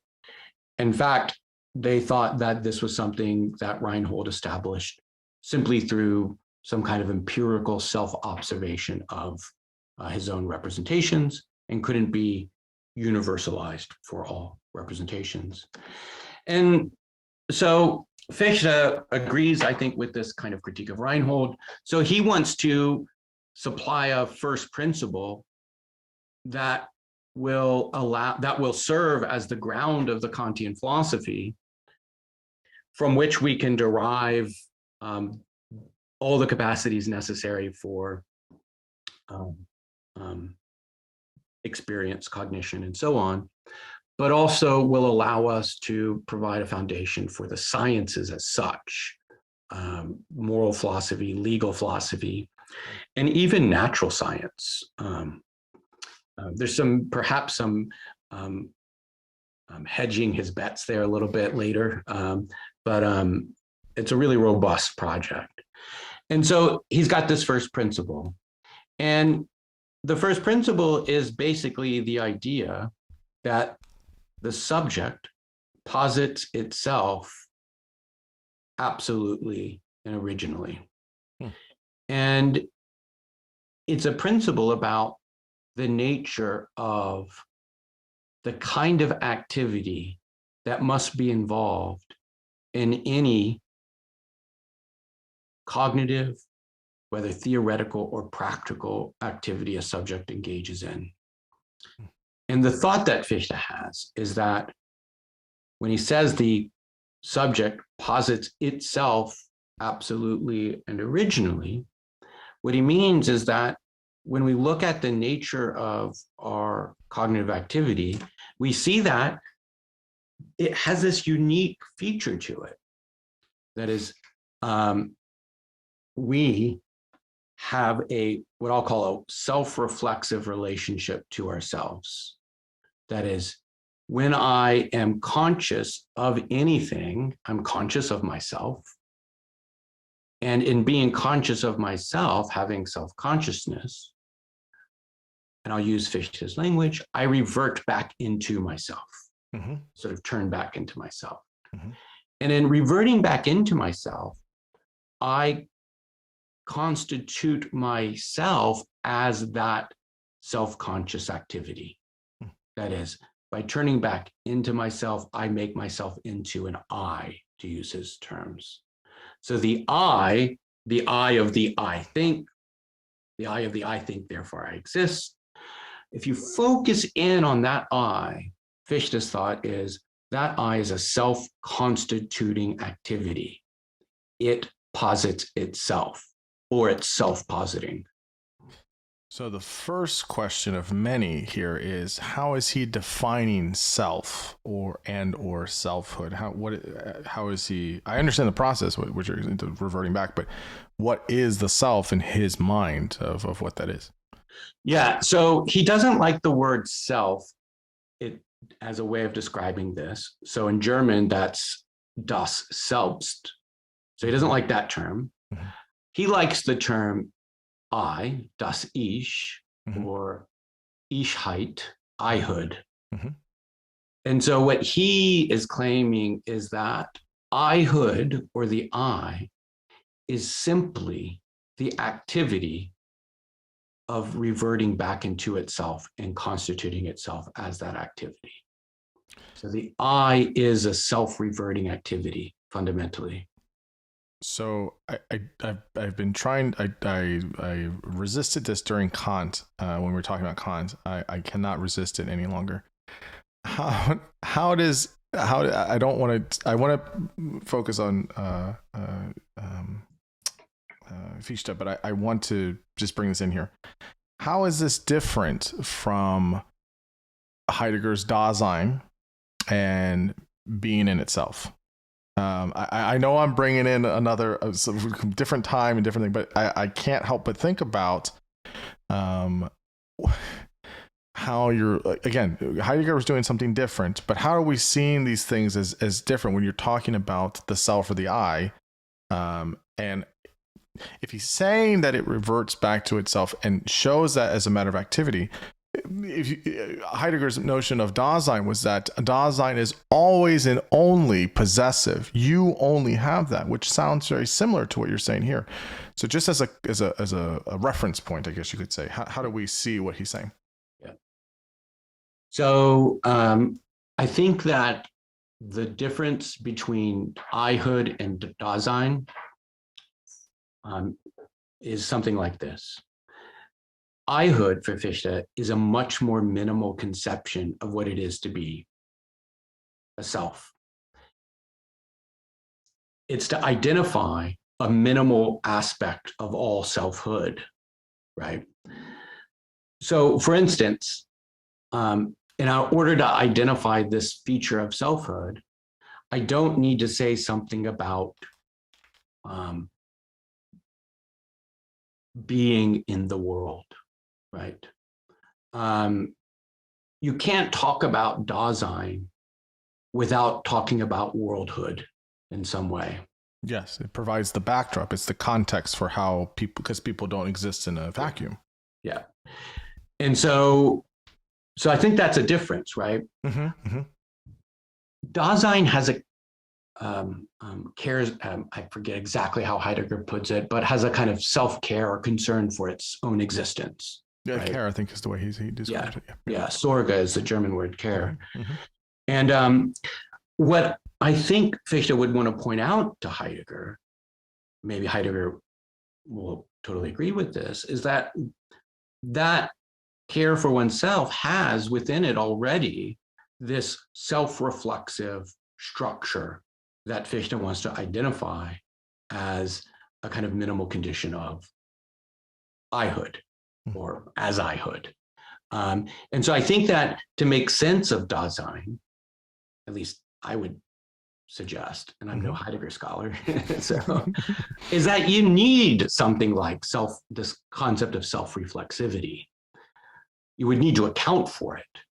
However, self-reflexivity as the I as this kind of self-reflexive turning back on itself is a much more minimal version of what it is to be a kind of existence in the world than what you get in Heidegger. So the problem Heidegger is going to have with someone like Fichte is that his approach to being, if you will, is too subjective and situated within the philosophy of consciousness.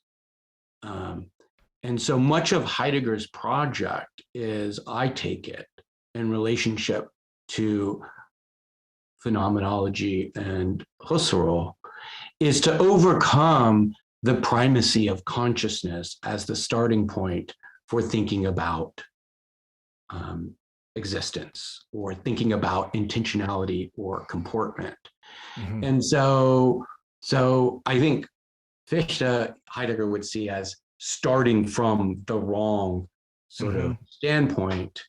He's starting from consciousness rather than, let's say, my being in the world in some way.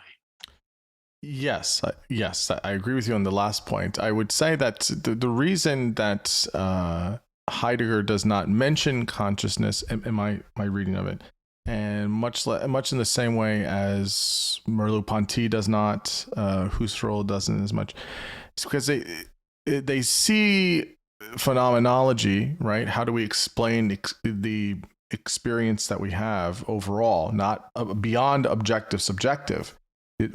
Outside of that duality, there's what it is like to be in the world, this kind of phenomenology of things, is that consciousness is not that it doesn't exist or it's not needed, but it's just that we can't know it. We can't understand the phenomenology of something without understanding the conscious component of it. So I don't think they would say, I could be wrong on this, but that Heidegger would say that consciousness is not there or it's not important. But he is doing a kind of different enterprise. I guess I understand. Just going back to Fichte here is why.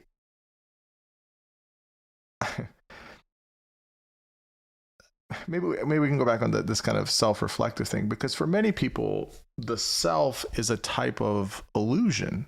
You know, how do we know what the self is? right? Going back to the Gestalt thing of it, right? There's the whole parts of us that make up who we are, but there's not someone in the driver's seat, behind our eyelids, pulling the levers, right? There's nothing of what it. If you understand consciousness of what it is to be, what it is like to be you, right? Mm-hmm. This is one way of saying it. Of course, you have the notorious hard problem of consciousness. How do we get all the physical parts of us to get to that idea of a conscious self? But that aside, we don't have an entity inside of us in that way. Totally. Yeah. Right? Like we don't have that. If you were to look at the self, it's just a conglomeration of all of these parts that everybody has. Everyone has some version of that.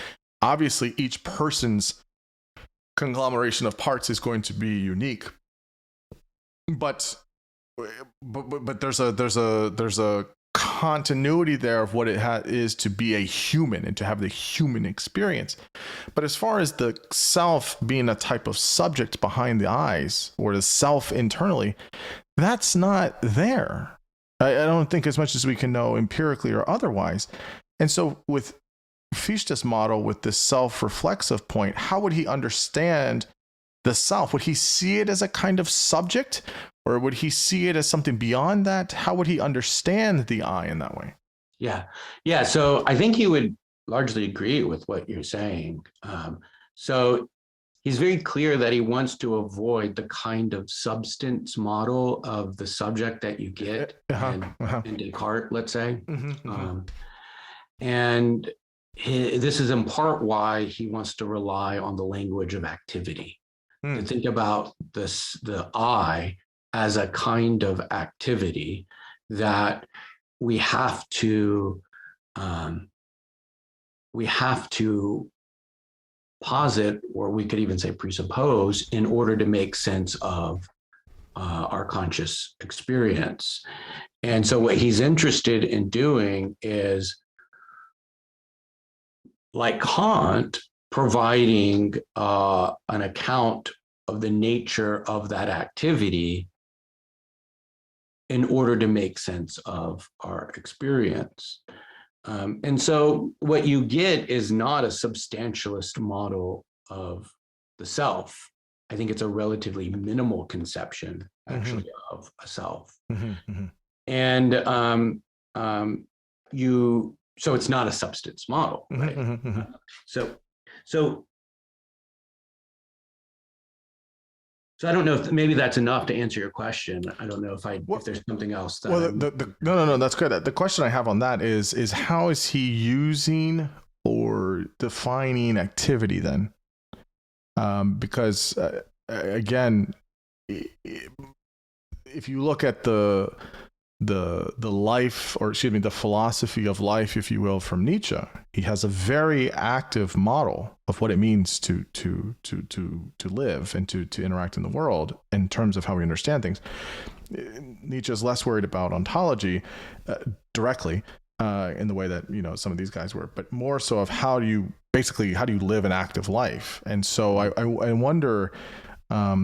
This is why he talks about his this will to power kind of things, this kind of force, this kind of aspect that's moving life, all of life. How do we, again, not trying to make a comparison point, but what is? I guess the question is that how is he looking at, if to understand the self is not as substance but as activity? I like that, but I just want to know, how is he understanding activity, or what is he meaning by that? Yeah. That's a really hard question to answer. And so it's a good question for that reason. But let me try to say some things about what that activity looks like. So I think first I can say that let me put it this way, he's kind of phenomenological about it. So when he talks about the activity of the I, he wants to give a description of the activity. So, and talking about the activity as a kind of self-reverting, turning back in on itself activity, is a way of describing how the activity must be in order for something like conscious judgments to be possible, awareness of my judgments, or self-awareness of my judgments. So that's one thing we can say. But let me recall this point about the categories. So one of the worries that Fichte has is that Kant lists 12 categories and he gives an account of them, justifies them as necessary for the kind of experience that we have, necessary conditions for experience. But Fichte is really worried about how he got those categories. Like, did you just, where'd you get them? Yeah, right? No, it's great. It's great. It's a great way to be worried about it. Yeah. Yeah. And so he tries to provide his own deduction of the categories from his own principle of the I, and says, look, I've got this first principle and I can give you all the categories, so they're justified in this way. Now, what's important, though, I think, about the way he thinks about the categories is that the categories he refers to as acts of the mind. So he tends to have a way of thinking about the categories as kinds of activities that the mind is engaged in when it has a consciousness of an object. And so the categories are not like containers that you just stuff input, what's given into you from your intuitions, and just put them in the categories. The categories are ways in which the mind is acting in order to construct or constitute our experience for us. And so when we begin to think about what it is to be an I, what it is to be an I is to be engaged in this kind of activity, right? This is just the activity of the I. So we start with this really minimal conception of what it is to be an I as a self-reverting activity. And as we begin to, let's say, build out the role of the I in in its constitution of our experience, we begin to identify these other activities that are required in order for us to have conscious experience, to be a self in that way.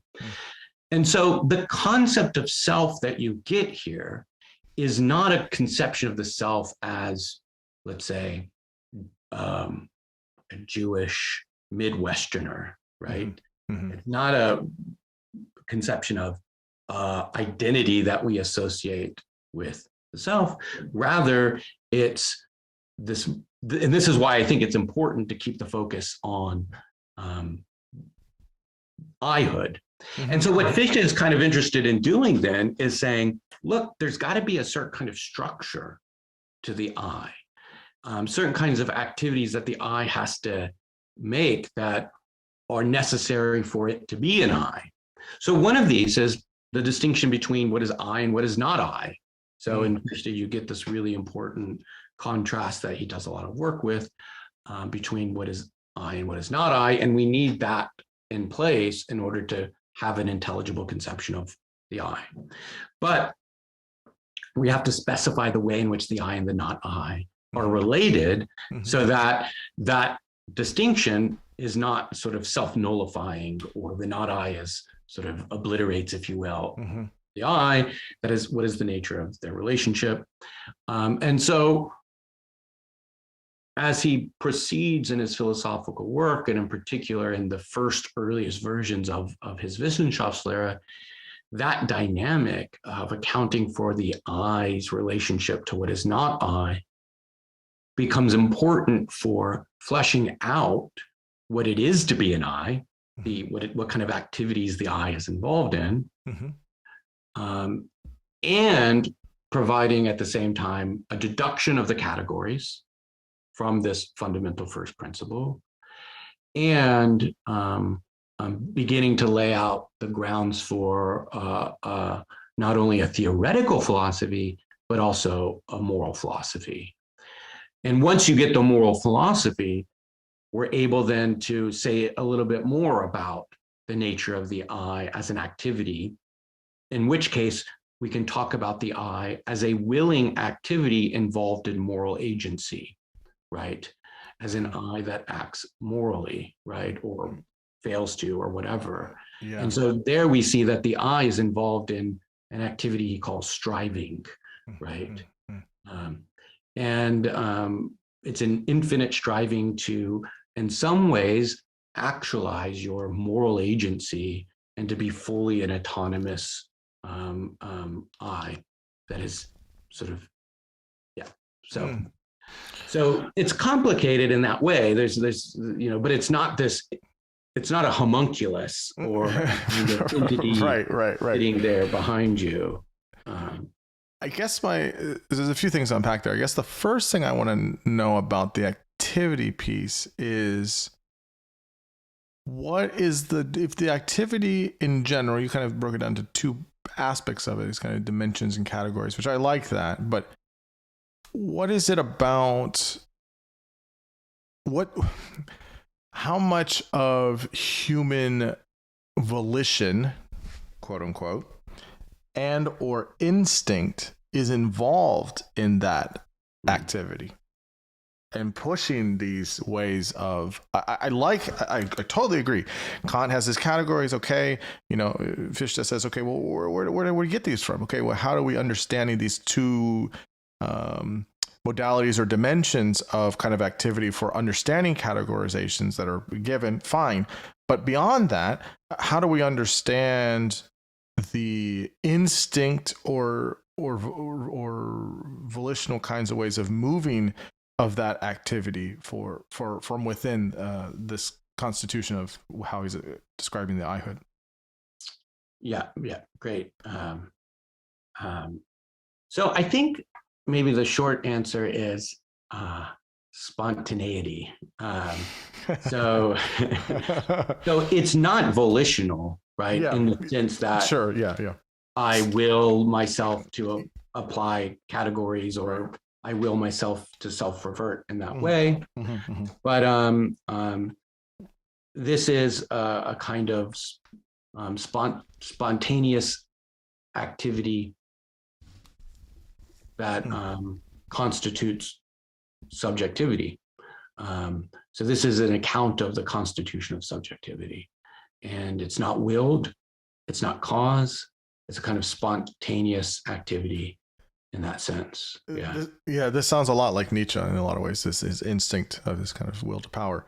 But he's looking on the selfhood, which goes to my second question, which is, well, I have a question about that comparison point, what you think about that. But the point before that is, what is it? He makes this pivot, it seems, or maybe just the way you were saying it, of, okay, understanding this activity in terms of the I-hood, now we can get moral philosophy, which makes me skeptical.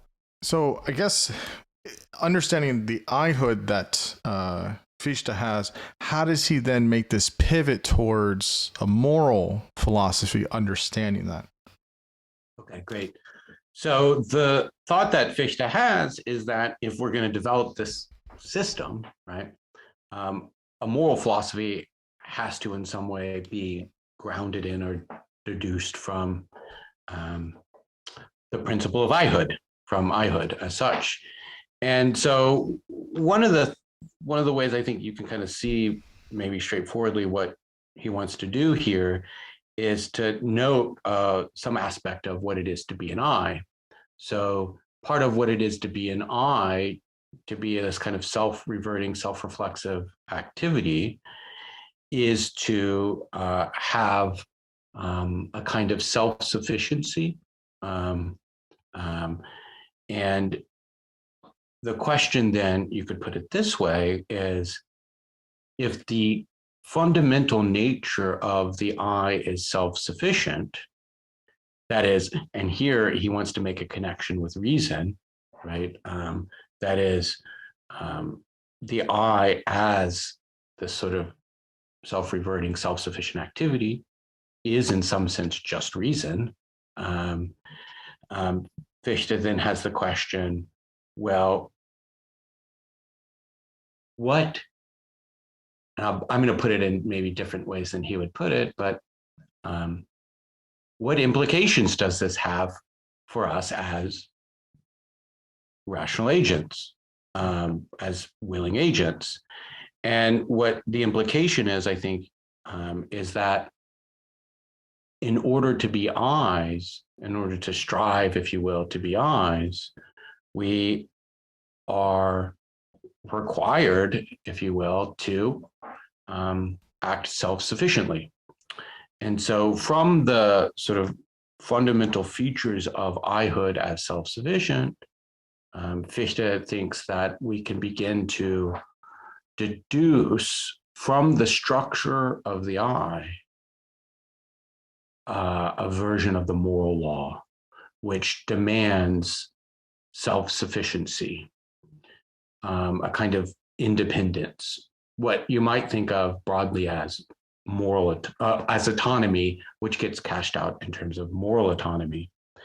And so the move that Fichte wants to make very simply is to, and maybe this isn't totally fair to him, but to say, hey, can we derive the categorical imperative from the structure of the I, from the nature of I-hood? So he's seeing morals as potentially coming from within. It's a type of humanism, right? If you will, if you want Definitely to, a humanism, you see that way, as opposed to morals coming from above on high from a deity, or from morals coming out there in society and culture. Morals come from within. They do come from within, but from the self, the I, from our humanity, from that bit of it. Yeah, so moral, I mean, it's like Kant, morals are grounded ultimately in reason, but Fichte takes this sort of I-hood sort of, let's say, interpretation of reason in that way. Mm-hmm. He then wants to say that, yeah, we can derive or justify a kind of moral principle, where what we end up saying in Fichte's terms is that the moral law is a necessary condition of our self-consciousness, of I-hood. But for Fichte, the idea, so there's two questions that come up in this sort of Kantian, if you will, discussion of morality that Fichte is developing. And one is, how do we justify or deduce the moral law? And so what I just described is a very simplistic way of thinking about how he deduces the moral law and says, look, this is a moral law that's required of us in virtue of being eyes. But the second question is, how do we get our duties? How do our moral duties get off the ground? Because this is simply would be a formal principle, that is, the I ought to be self-sufficient, or the demand for self-sufficiency. That doesn't tell me whether lying in a particular situation, for instance, is morally right, or whether drilling for oil, even if it has natural, even if it contributes to climate change, let's say, is morally justifiable. So, but are those the right questions, though? Is the real question, right? Is it more about the morality of it, or is it more of what is the utility or use of it in this particular situation? You could make the challenge, I would say, with moral laws is that there's always exceptions, which make them not so absolute as much as we want them to be. Would be my half-cooked idea on that. Obviously, It's very complicated, but so in those examples, should you lie, or is it morally wrong to lie, or however you want to question it? Sometimes no. Do you drill in the ocean because you have natural resources? I mean, I don't know if it's I think it is a moral question, but for various reasons. But are there some contexts or situations where that would be necessary? Right. Of course. So the morals don't really help you there. You're really just trying to look at what's the value behind the moral question you're trying to impose. What's behind that? So again, no, I think that's great. I have made my flag on the Nietzsche hill, so I know it's coming out here. So sorry about that. Yeah. No, I get that. But Fichte would say what, right? He would say in terms of these morals, it's not telling us how to do those things, right? Right. So let me just pick up on something you said that I think is really helpful, and that is a point about situation specificity. Yeah. That is, and I think that this is something that's definitely true of Fichte, and it's really helpful to kind of think about it in that context. That is, the moral law you get is formal, but to figure out what we ought to do, we have to, in part at least, consider the specificity of whatever situation we find ourselves in. And you might look at the moral law as at least minimally offering a kind of constraint on any agency, any moral agency. And it's a constraint in the sense that what we ought to be doing is striving to achieve self-sufficiency, kind of autonomy. And so in contexts in which the situation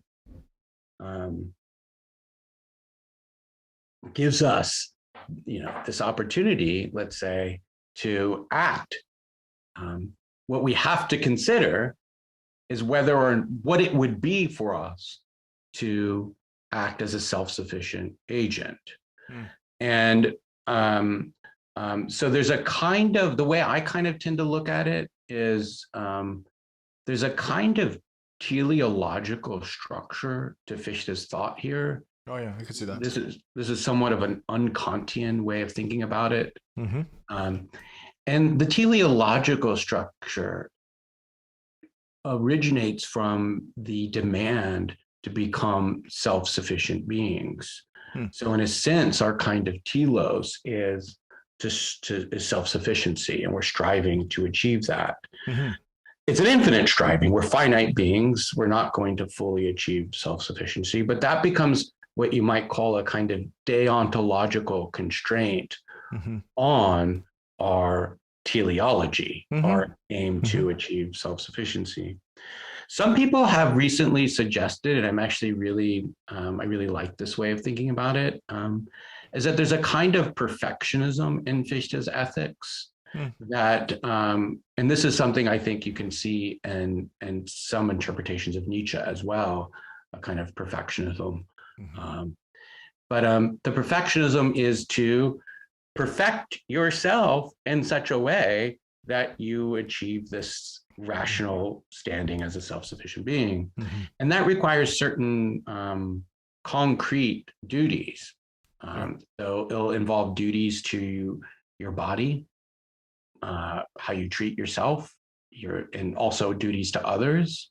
It will involve duties to cultivate your mind in particular ways. And so once you kind of have that telos or end of achieving sort of rational self-sufficiency, that allows you to then derive certain moral content. But when you can't think about what you ought to do independent of particular kinds of situations you might find yourself in. So, but you've got at least a deontological constraint, right? Self-sufficiency, a telos, achieving rational rational I-hood, let's say, and a kind of reflection upon what duties you have in virtue of that end and deontological constraint. And you have to then reflect on that and settle upon what it is you ought to do, take that up in conscience, and make that your principle upon which you're acting.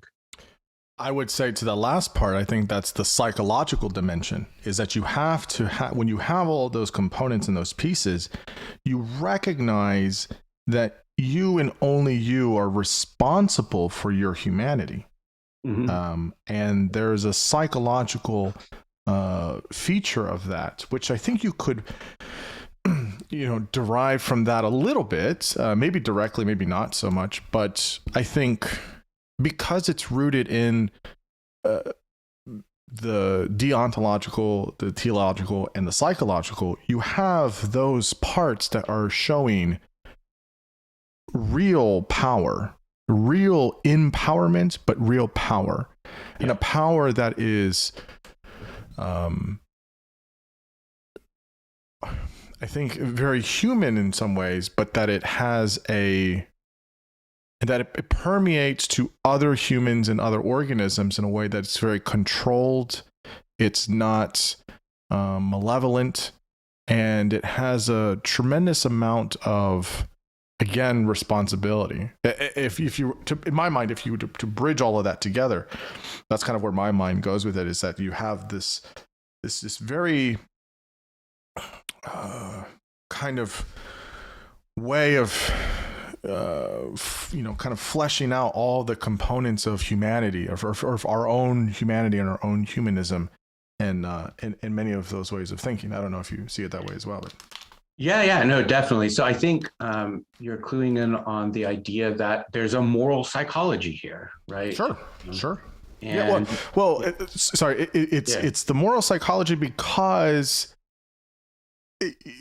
Again, if you take Nietzsche's idea of, we have to reevaluate all values. So it's like, well, if you're leaning on as a crutch these absolute morals, whoever is giving them, whether it's culture, society, God, whomever it is, you divorce yourself almost from yourself of having your own moral system. Your moral system that you come upon can be very analogous or similar to the one that's in society. So, and many times it does fall out that way, right? I don't think it's right to kill people most of the times, right? Obviously, you can make exceptions for that in terms of war, things like that.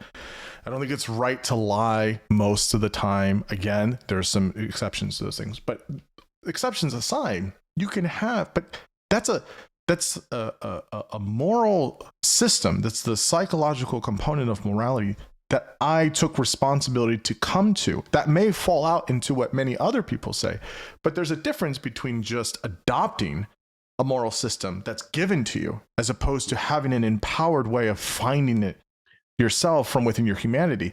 That is the key thing there. And it sounds like there's a lot of similarities and overlap between the two philosophies.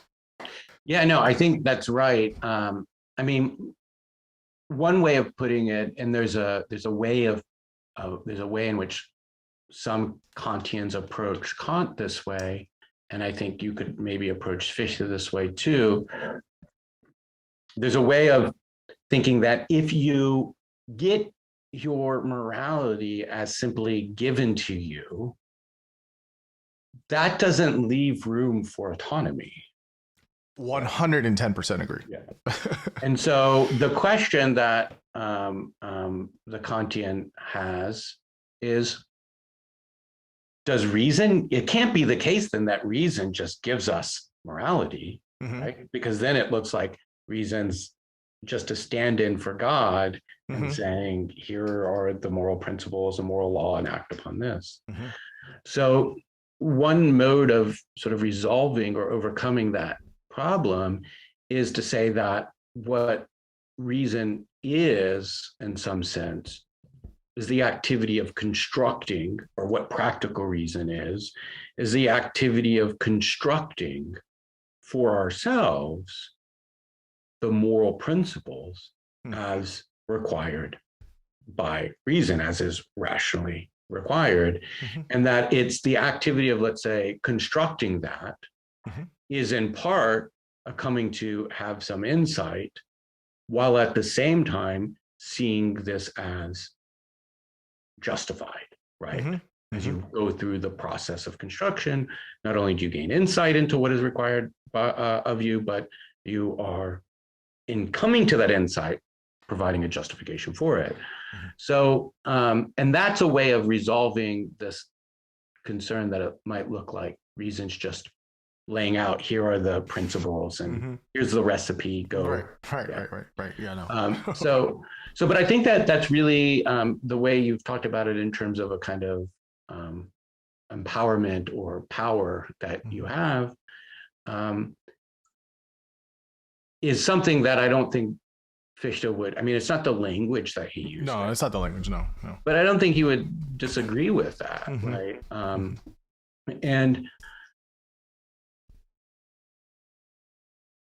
I think, so I feel like, though, in the background there are all these questions about Nietzsche and how Nietzsche relates to some of these figures, right? And one of the things I think is really interesting about Fichte's moral philosophy that you don't fully get, at least as I see it, in Kant, but you see in Nietzsche and lots of folks as well, Freud and of course, is a focus on the drives. And this is an important part of Fichte's moral psychology, the idea that we have a natural drive.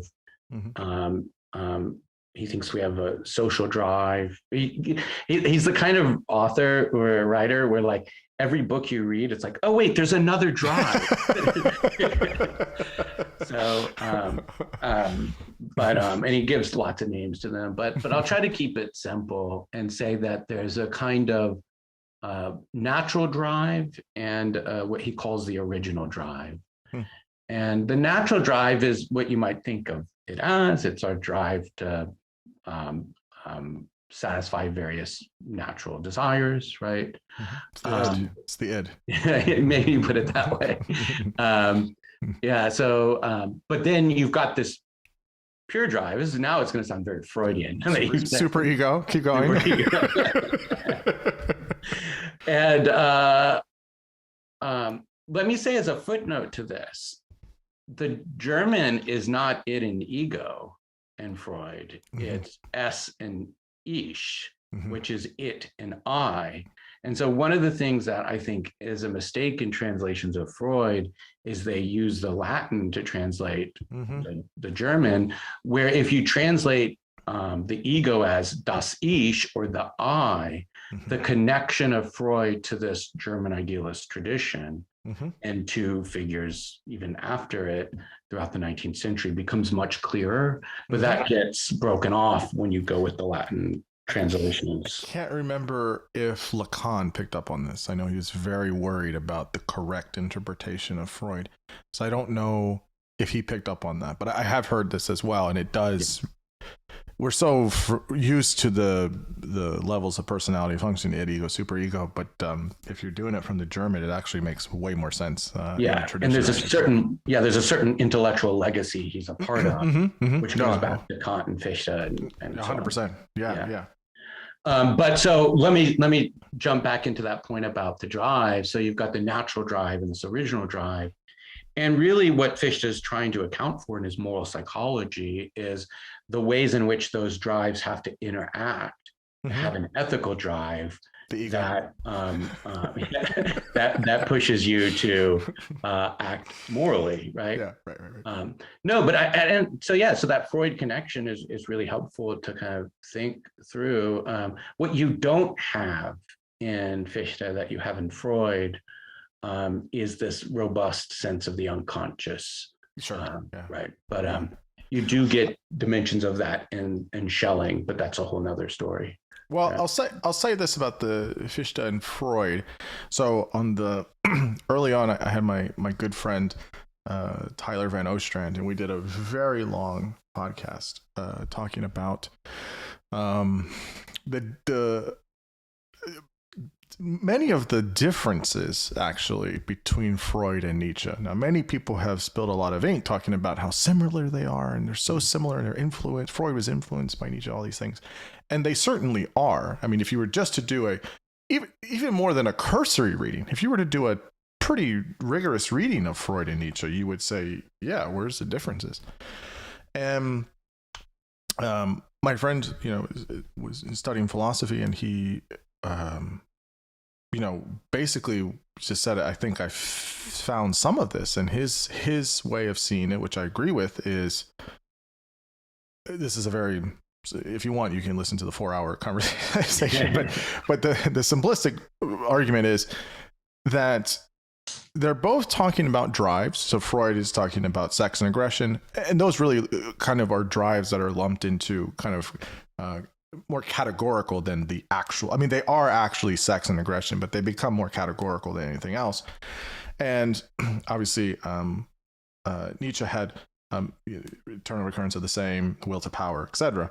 So, but the major difference is that Freud has a more passive approach. It's all about, in terms of these drives and things, it's all about tension reduction. He writes about this even later, Freud, if you read Beyond the Pleasure Principle, and he gives his kind of death drive.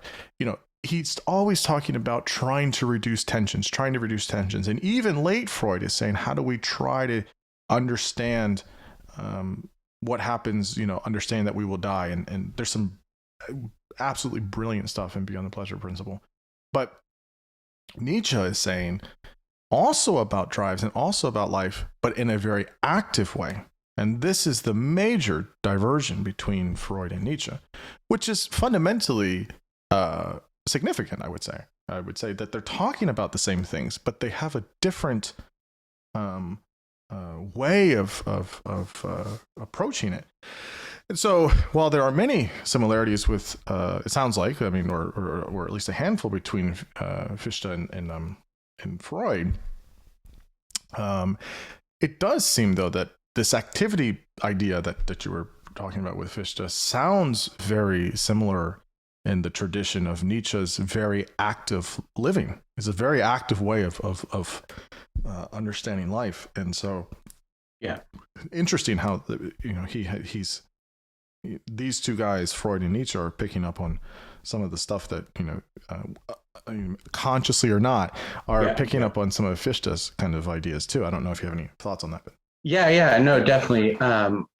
So let me say something about the active passive stuff, because I think that the way you've characterized that is interesting. And when it comes to Fichte, though, that's just it. Right. So the point of the drive talk is in some ways to give us an account of how we take this active drive, passive drive, the natural drive, depending on maybe what we're striving or what we're driving for. But like, how do we make it an active ethical drive, a drive that is brought under, if you will, the sort of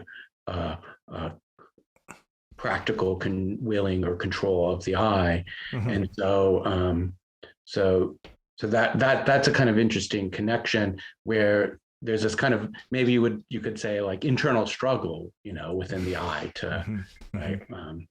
But one of the things I think just hasn't been, there's just not enough research and work on in the Anglo-American scholarship is the history of, or at least I'm not aware of it. I probably shouldn't say it isn't, but sure. Is the history of drive talk, and particularly as emerging in the late 18th and early 19th century. And there's all kinds of drive talk.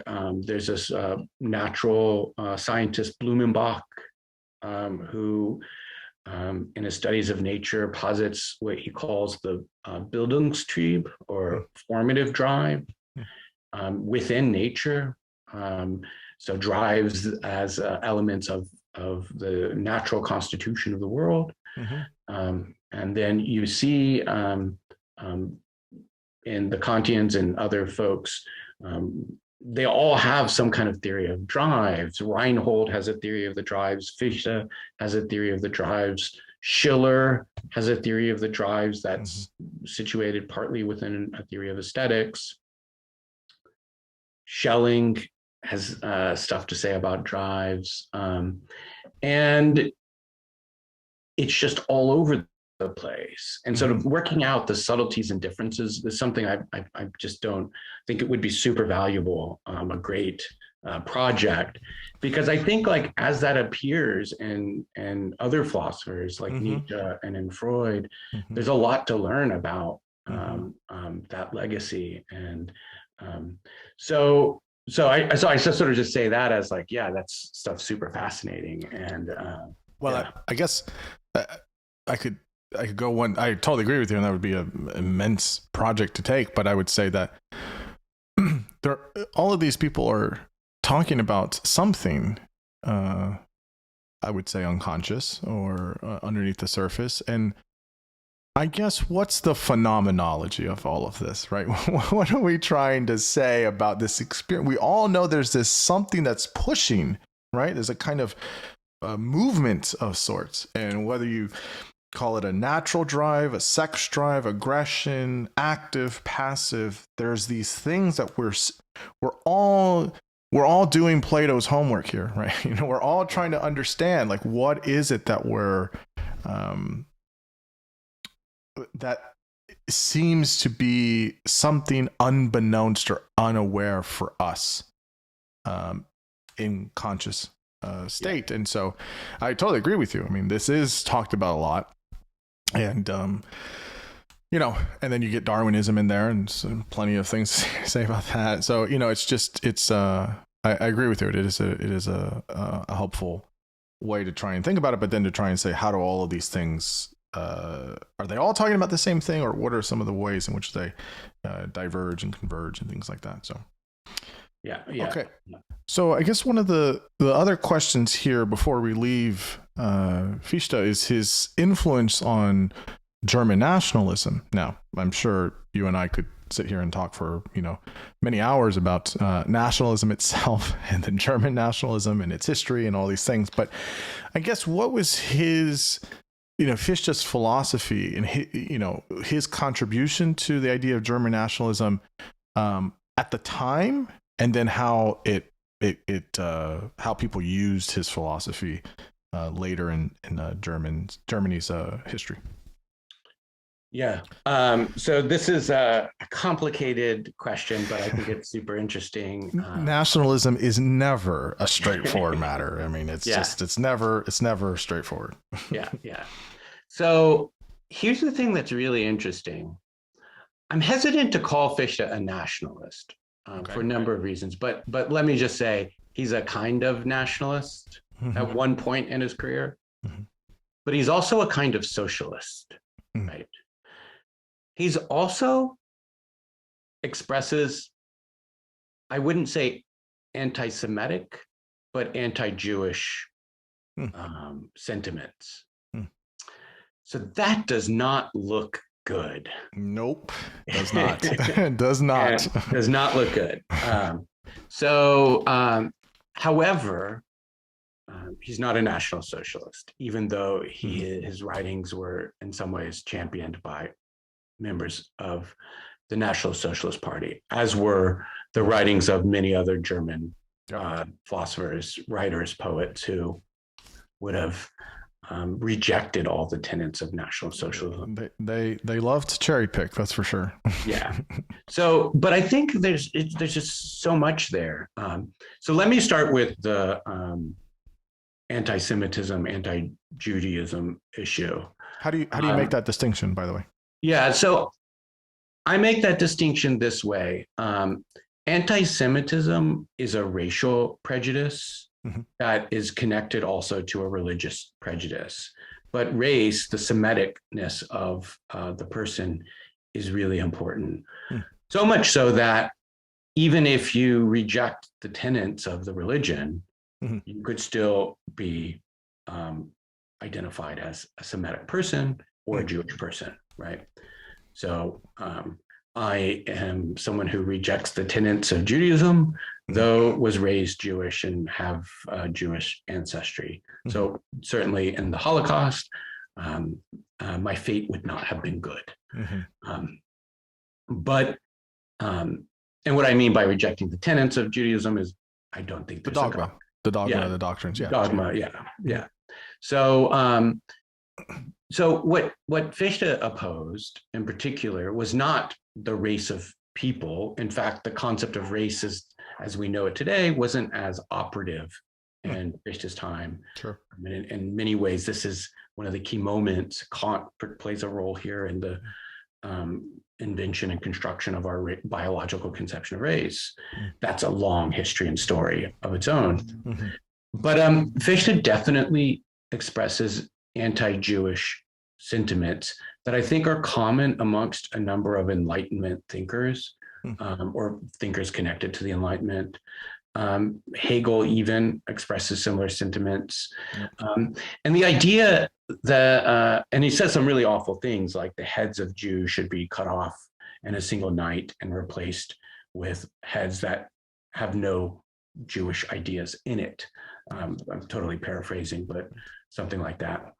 And so the problem, the thought that he has is that there's a kind of heteronymous or if I could put it this way, autonomous element to the Jewish ethical life, and that they're not self-sufficient moral agents in some way. And so they're not, in a sense, enlightened, but are dogmatic and have a tendency, Jews have a tendency to group or build a nation within a nation according to their own system of laws. All of that, I think, hinges on religious prejudices. And so I think that what Fichte has is a religious prejudice towards Jews. And there's a lot more to say about that, but I think that's the core idea. So he's got a religious prejudice towards Jews.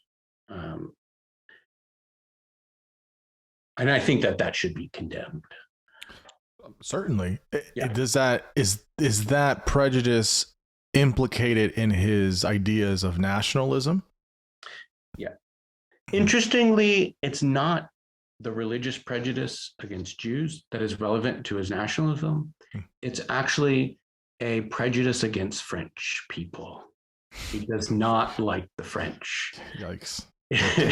And so here's why. And so I think that this is what makes it interesting. And it's somewhat ironic that he doesn't like the French, because he was a major champion of the French Revolution. He was often identified as a Jacobin. One of his first works, his second book, was a defense of the French Revolution. Well, if he had some socialist tendencies, I mean, the French Revolution was huge for popular sovereignty. So, I mean, yeah, exactly, yeah, and he's a Republican in that sense too. So it's a little odd to then see him writing later, and this is really in 1807, 1808, a book called "The Addresses to the German Nation," that is anti-French, especially given his early sentiments. But there's a major figure between the French Revolution and 1807 and 1808, and that's Napoleon. Right. And so in many ways, his anti-French attitudes are shaped by Napoleon and the Napoleonic Wars. And so he sees Napoleon as this kind of monster. He calls him a kind of tyrant. And at this point, Napoleon's basically conquering Germany. Jena has fallen in some of these major cities. And so his book on nationalism is written in response to the Napoleonic, this Napoleonic moment. And so this is what I think is interesting about that book. It's not really a defense of nationalism in the sense that as we often understand it, because there's no nation state.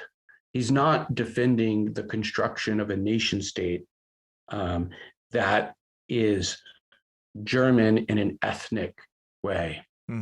What he's defending in part in this book, Addresses to the German Nation, notice it's addresses to the German nation. There is no German nation state, so it can't be addresses to the German nation state. It's addresses to the German people, the people who speak German, who have a German heritage, and so on. But the thing that's bizarre about the book is he has an ideal construction of what the German person is. And that ideal construction of what the German person is kind of looks like an Enlightenment philosopher. That is someone who sees reason and particularly philosophy as a kind of orienting principle. That reason and rationality structures the nature of education, that there's a national education that will help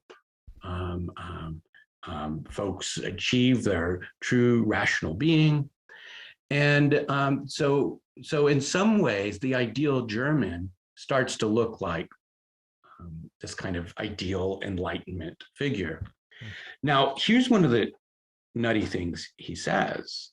And you actually find a similar thought in Heidegger, and I think some other philosophers as well.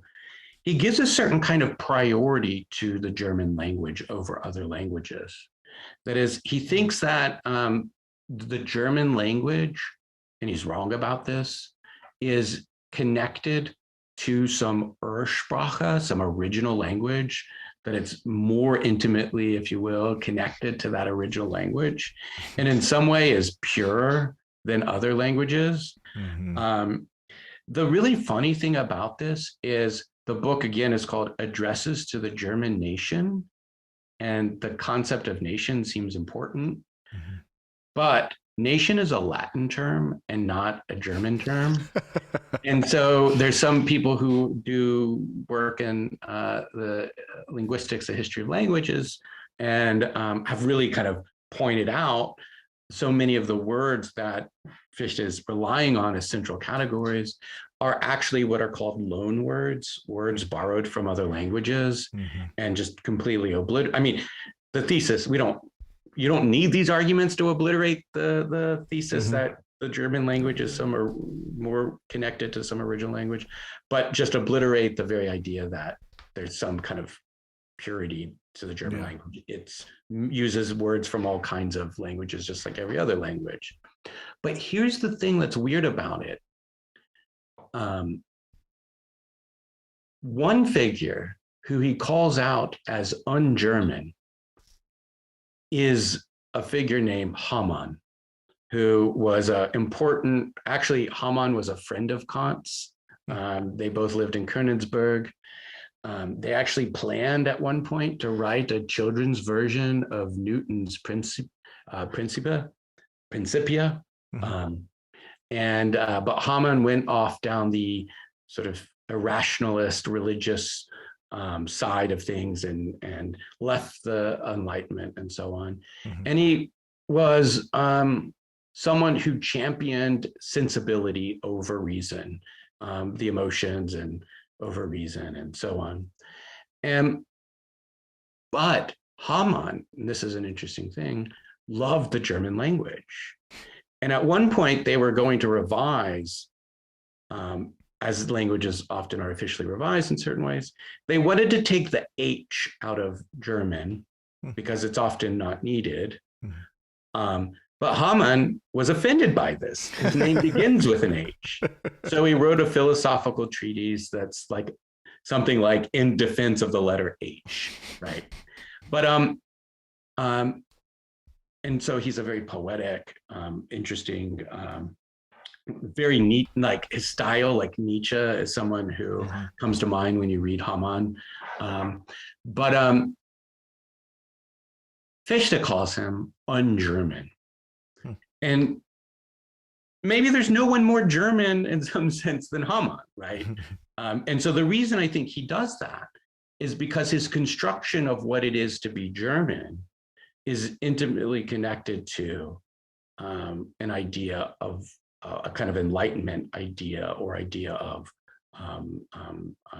the rational moral agent. And Hamann, as someone who's reliant on sensibility and a counter Enlightenment figure, is not truly German in this sense. Mm. So Fichte's conception of the German nation, I think, has these really deep connections to the Enlightenment.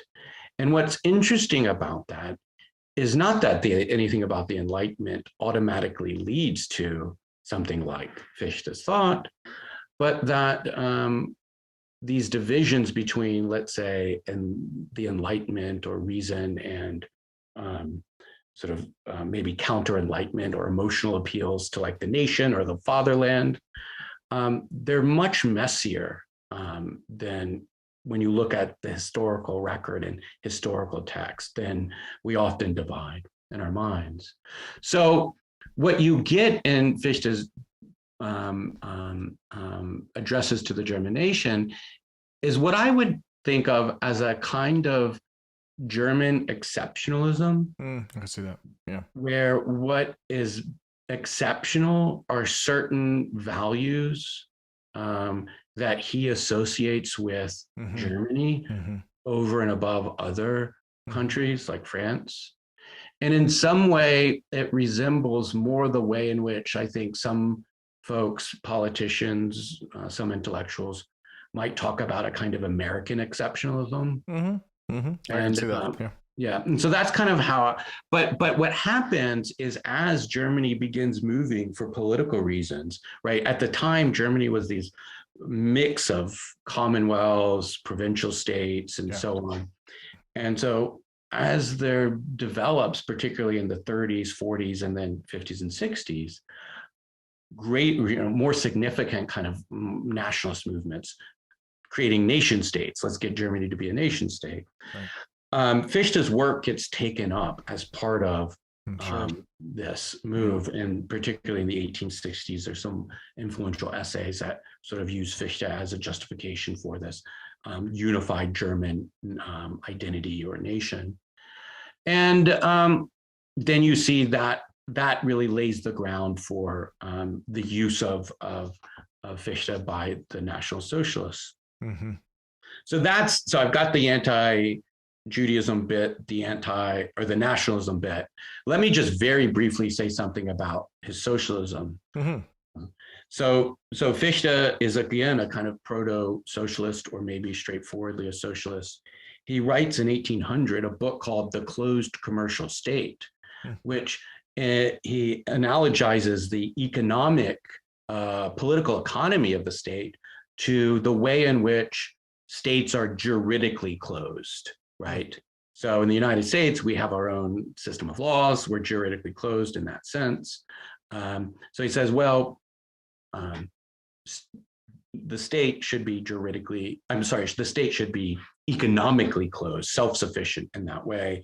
And he has particular reasons for why that is, some which have to do with what's required in order to get the kind of system of property off the ground that he thinks is legitimately justified. So he's got a monetary theory and so on. But what he ends up arguing, which has a kind of socialist dimension to it, so the juridically closed dimension, it's not a free market. The state intervenes in the market as necessary. But what's particularly interesting is he's got an argument that everyone has a right, not a right to exercise the capacity to labor, but a right to labor. That is, it's the job of the state to guarantee everyone has work and work to do. And this is importantly related for him to freedom. That is, in order to exercise and be a free being, right, it's not enough that I have the capacity, but I actually have to actualize that capacity. And the way in which I actualize that capacity is through my work, through my labor. And it's on the state to guarantee and protect our freedom.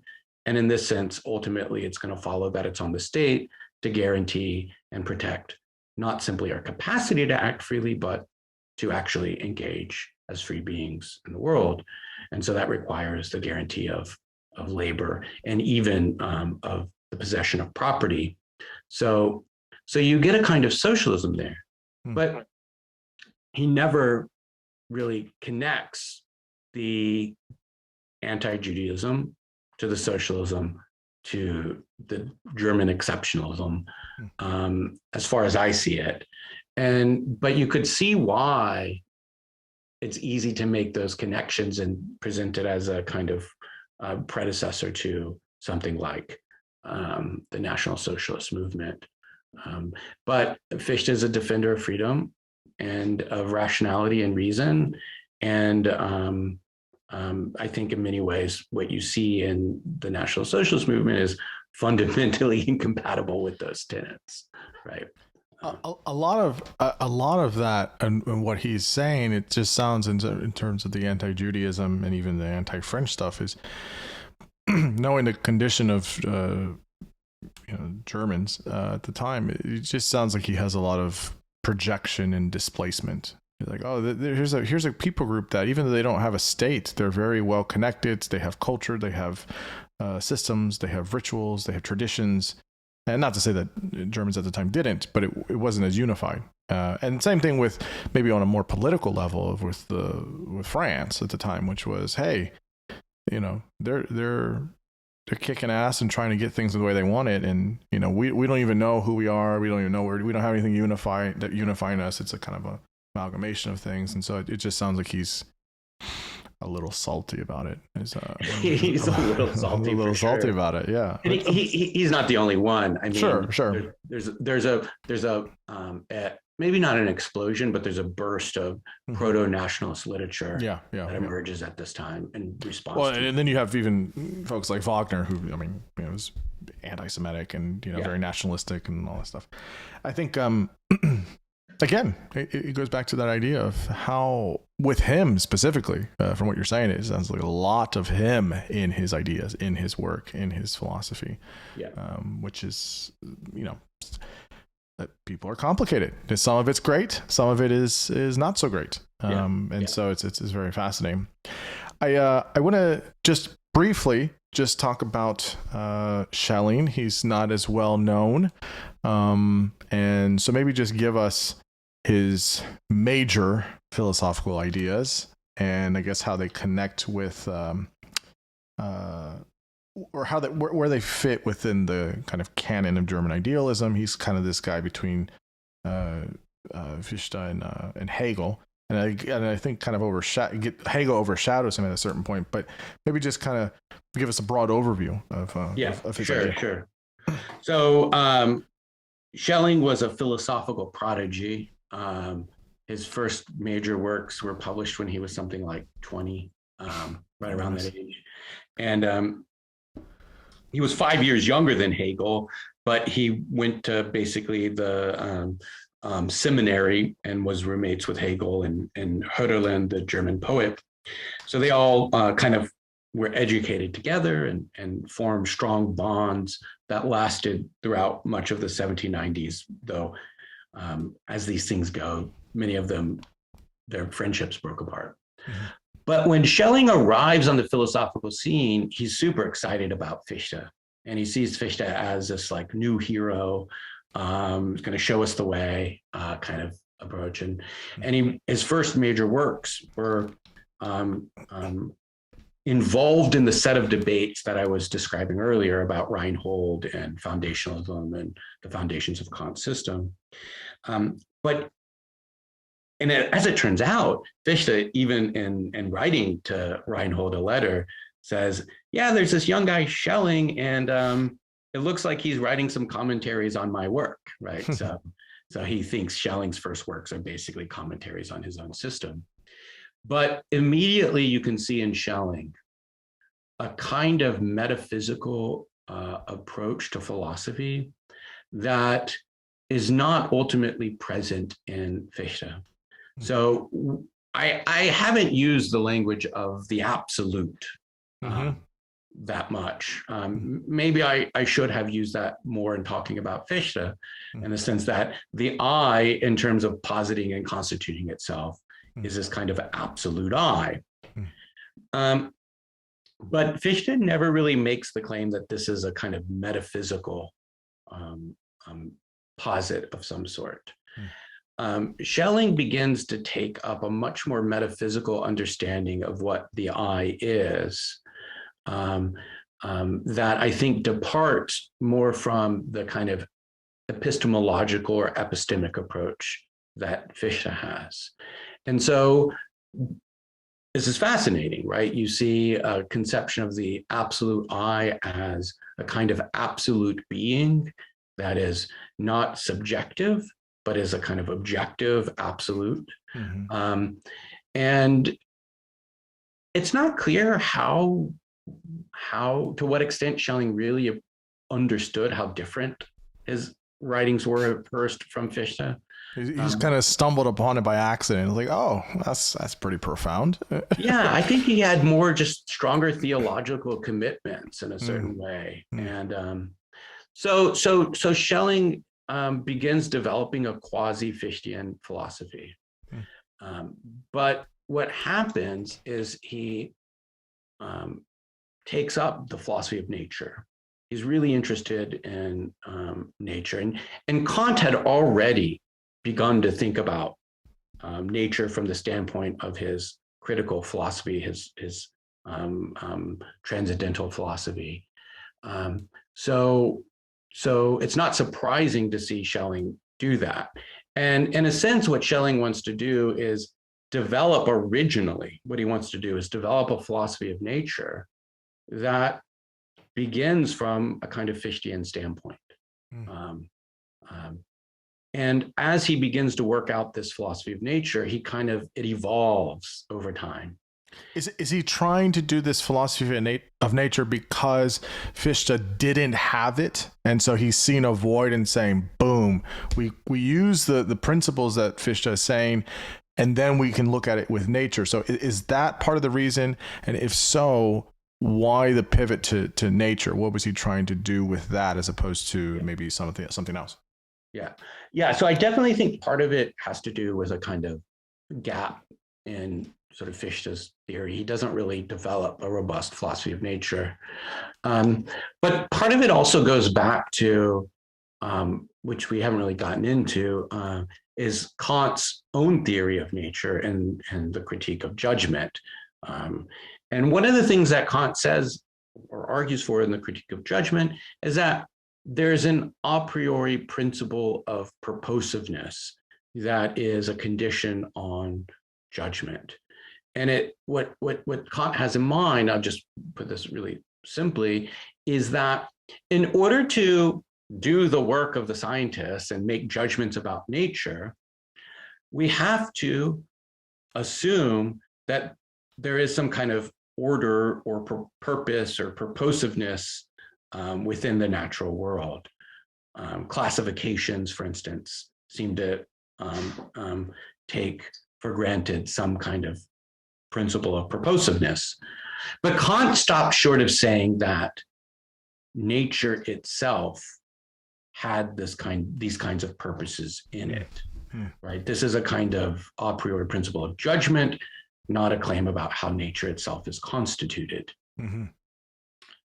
Well, Schelling wants to go a step further, and he wants to begin thinking about, and this is where Schelling's metaphysics, or his sort of more metaphysical approach to philosophical issues, it becomes more evident.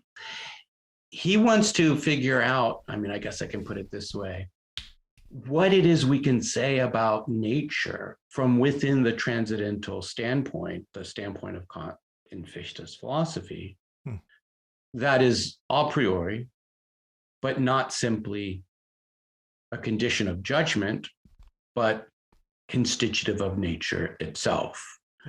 And so, because if you can do that, then it seems like you can make a much stronger claim about the natural world and also about the power of transcendental philosophy. Absolutely. Yeah. And so, in some ways, Schelling kind of takes this up. And I mean, I'm not someone who, I've done some work on Schelling's early philosophy and more of the Fichtean dimensions of it, which lines up more with my expertise. But when you read Schelling's philosophy of nature, and there are multiple versions of it, he's in the weeds. He's talking about magnetism, electricity. My goodness. Yes. And he's reading the science of the day and trying to synthesize it in this sort of Kantian vein. But he eventually breaks with Fichte, and he comes to the conclusion that Fichte's approach, that is starting from the I, is not going to get us to an adequate theory of nature. And we need to sort of develop a different methodological approach, not starting with consciousness or subjectivity, but start with nature itself. And so there's a kind of shift and move away from the kind of Fichtean approach, beginning with subjectivity. And that's where I think really Schelling comes into his own as a philosopher. And but it's also maybe where I depart in terms of what I can say and do with Schelling. But he begins to develop a kind of new approach to thinking about philosophy. He calls it identity philosophy. And the idea briefly is to find a position to begin thinking about nature, reason, that is a point that is indifferent to any of those, let's say, disciplines or principles. What he calls a kind of indifference point. And it's and then to kind of move from that indifference point to make claims about how nature has to be. And so you get this identity philosophy, which is Hegel becomes incredibly critical of, and he thinks that this is really a dead end ultimately. And there are comments of Hegel's in his Phenomenology of Spirit, in which he's disparaging of this methodological approach. And as Schelling develops, he even moves away from the identity philosophy into a theory of freedom that looks to have a much stronger kind of theological component to it than you see in either Hegel and Fichte or Kant. And he then gets involved in sort of, I would say, developing a kind of philosophical, mythological creation story, which is developed in a book of his, or series of books that were unpublished, called The Ages of the World. And for Zizek fans, this is something Zizek that's really interested in, I'm sure, and writes about. Schelling basically becomes a nobody, to put it crudely, throughout the teens of the 19th century. Hegel becomes the most important philosopher in Germany. Hegel dies though in 1831. I think I got that right, 1831. And he was hands down the most influential philosophical figure in Germany at the time. There were, as many as you may know, as listeners may know, a kind of split within the Hegelians, the folks who were following Hegel. There were left Hegelians. Marx was associated with them and maybe briefly was a kind of left Hegelian. And then there were right Hegelians who were more aligned with the Prussian state and the monarchy. And there were debates amongst the Hegelians about Hegel's philosophy about politics and so on. And the left Hegelians went the more socialist route, and the right Hegelians went the more reactionary, conservative route. Well, when Hegel died, there was a kind of vacuum, if you will, of philosophy, or there was this loss of a center of gravity in Berlin, where Hegel was. And so Schelling was called back to take Hegel's seat in philosophy and to essentially demolish the Hegelian spirit, because he had already been developing, in some ways, a kind of philosophical approach that was more religious, theologically more in alignment with the politics of the day, more conservative, and more in alignment politically with the politics of the day. And so he was brought in to give lectures and took Hegel's seat. And he gave some really important lectures on religion, revelation, and so on. But importantly, many of the young Hegelians and philosophers, Engels, for instance, Kierkegaard, attended Schelling's lectures. Everyone wanted to see what was Schelling going to do? What was he going to say? And Bakunin is another figure, the 19th century anarchist. And so Schelling actually, in some ways, was a kind of really important figure in that respect, right? So he helped educate some of these early, or some of these socialist, left Hegelians, figures like Kierkegaard. And there's a way of kind of understanding some of their own philosophical moves as in part a response to and rejection of the Schelling's philosophy, and in some ways maybe even incorporating aspects of his philosophy. So that was kind of like his last great moment. And he ends up dying in 1854. So he lived a long productive life, and he wrote an enormous amount. So his collected works are still being like translated. Yeah, all of that. Yeah, interesting. So it's quite possible he'll have his own renaissance of sorts at some point. Yeah, I mean, I'd say there's even a kind of Schelling renaissance. This whole period has undergone a kind of renaissance, but partly, again, even more than Hegel, due to the influence of Zizek's writings on Schelling. There's been a real renaissance of Schelling and the continental tradition. And SUNY Press, the publisher, has done an amazing job just publishing tons of translations on Schelling. And so he is someone who I think is his star is rising once again, and even his philosophy of nature I think is super interesting. I haven't read a lot of Schelling, and so the philosophy of nature does sound interesting. When you were talking about that bit of it, I was kind of thinking of he kind of sounds like the kind of German idealist version of Merleau-Ponty, who does not get enough time in the sun.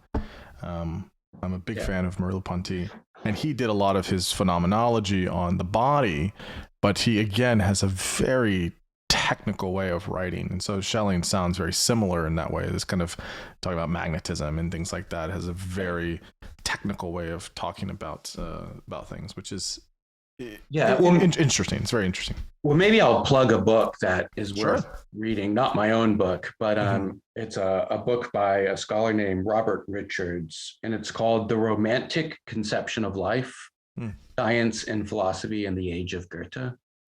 And he does a really good job of giving an account of Schelling's philosophy of nature, but within the sort of context of the science of the day, which includes Goethe and this guy Blumenbach that I mentioned.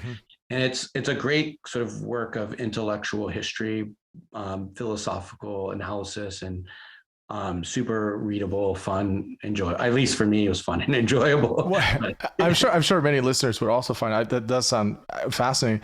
I think it's interesting how I think it would be interesting to see how his understanding of science of the day holds up with science that we know now, which would be interesting. There's a book coming out. You may have heard of this, which is the absolute and the event, Schelling after Heidegger, which I am greatly anticipating. I think it comes out later this year. And so interesting to, again, see some of his stuff come out, see some commentary on his work. Yeah. I have one last question. It's kind of a big question, so you can just answer it however you want. Which is, obviously German idealism, so these major figures and their kind of the ancillary characters here are huge for Western thought, Enlightenment, etc.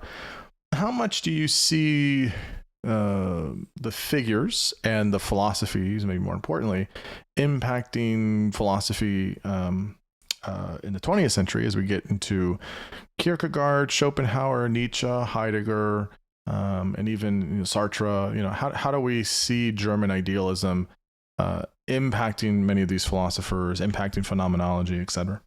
Yeah.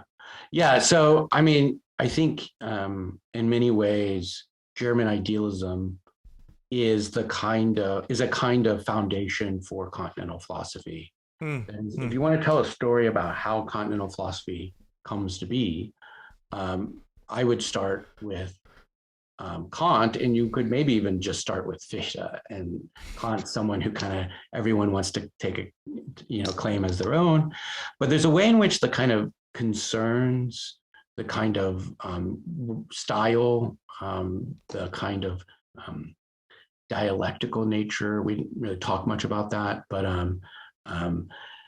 the invention of almost an entirely new way of talking about philosophy that really gets going in Fichte, and you see Schelling carry it out in his own way, and Hegel carrying it out in his own way. And so I think that dimension, and those elements of the continental tradition are really grounded in this historical moment. But the set of concerns, I think, are also really important. So I think in Fichte and Hegel particularly, you see a strong concern with the social or intersubjective dimensions of the subject.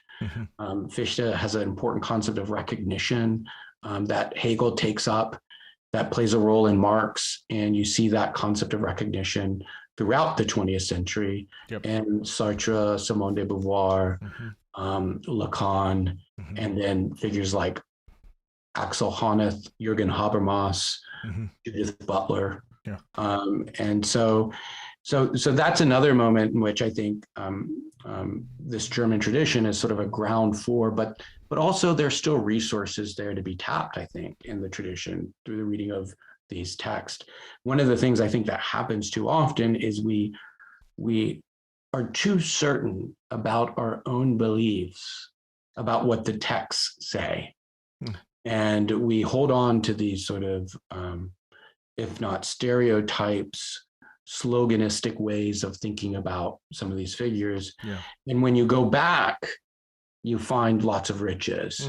And I think that in the 21st century, that's something that's being done with this tradition by all kinds of philosophers, that is going back to the texts, to figures that have been overlooked, and finding lots of resources that are really powerful. I'll give you one example that's relevant to Fichte.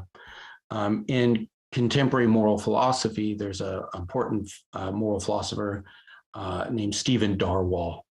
And he's a kind of Kantian. And he wrote a book that has been super influential in debates about moral philosophy in the last 15 years, called The Second Person Standpoint. And what he tries to illustrate is really simply, I'll put it, that Kantian moral philosophy, which seems to operate from the first person standpoint, my standpoint as a subject reasoning, actually requires the second person standpoint, the you, if you will, my engagement. Or the other, if you will. The other, the other. And he gets this going not by turning to Hegel, which just seems like the obvious figure to turn to, or Levinas, which would be another figure to turn to. He derives, in a sense, or finds resources for the second person standpoint by going back to Fichte and looking at Fichte's political philosophy in particular. And that's a way in which he's really a great example of someone turning back to the history of philosophy and finding resources that obviously people know about, but just haven't been, I don't know, tapped in the right way. And I think there's a lot more of that that we're going to see, particularly in Anglo-American philosophy. So Robert Brandom is probably a leader in terms of doing this with Hegel. He's written a major work called The Spirit of Trust that develops in part a theory of semantics out of Hegel's phenomenology of spirit. And that just seems totally unintelligible if you look at how folks had previously approached Hegel. Like that just is not something you might do. And so I think this tradition offers a ton of resources that are still to be tapped.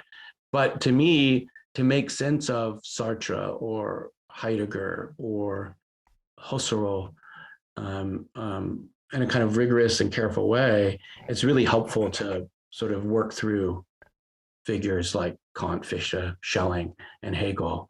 I'll mention an example from Heidegger.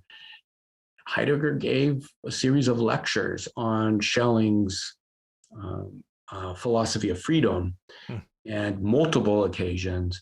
And those lectures are really important for understanding his conception of ground and essence and the relationship between those.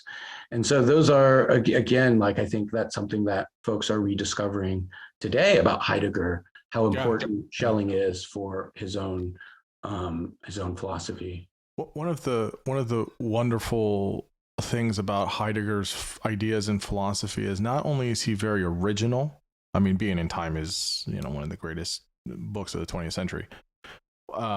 But he was, really just brilliant. The fact that we have so many of his lectures on so many different figures. He was just tremendous. He was huge. If I think I have this right, his most lectures, or the amount, in terms of the amount and how many he gave, was on Aristotle. The guy lectured all the time on Aristotle. And then I think in second place is Nietzsche. So he's everybody. He gave lectures on everybody. He's a powerhouse. Yeah, no, he read some books. Yeah, he read a little bit. So yeah. Look, Gabe, you are more than generous with your time and energy. I will be honest, I could go another 3.5 hours, but I want to make sure that you're not overworked either. This was so much fun. Where can people find you? Where can they find any of your books or your writing? Where's the best places to get at you? So I teach at Xavier University. So if you want to come to Cincinnati, you'll find me there. My web faculty webpage. I'm on Twitter. If you want to read bad jokes about German idealism, you can follow me on Twitter. X Gabriel Gottlieb X, and I have an Academia EDU page where you can find some of my articles if you want to check out some of my writings about Fichte. I've edited 2 volumes. One is called Fichte's Foundation of Natural Right, A Critical Guide. Another is called Practical Philosophy from Kant to Hegel, both published by Cambridge University Press. So if you want to get deep into some of this, you can check those books out. Yeah, wonderful. Gabe, this was everything I wanted to be and more. I was really looking forward to the conversation. It didn't disappoint. I think there's a lot of depth and richness to a lot of the things we were talking about throughout the conversation. And so I'm just so happy that we were able to talk about all this stuff. I really, really enjoyed the conversation, the engagement, the back and forth, the questioning, the pondering. I love that stuff so much. So I can't say thanks enough for giving your time and brain for the past 3.5 hours. Yeah, well, thank you. It was a blast. So, yeah. No, I appreciate it. All right.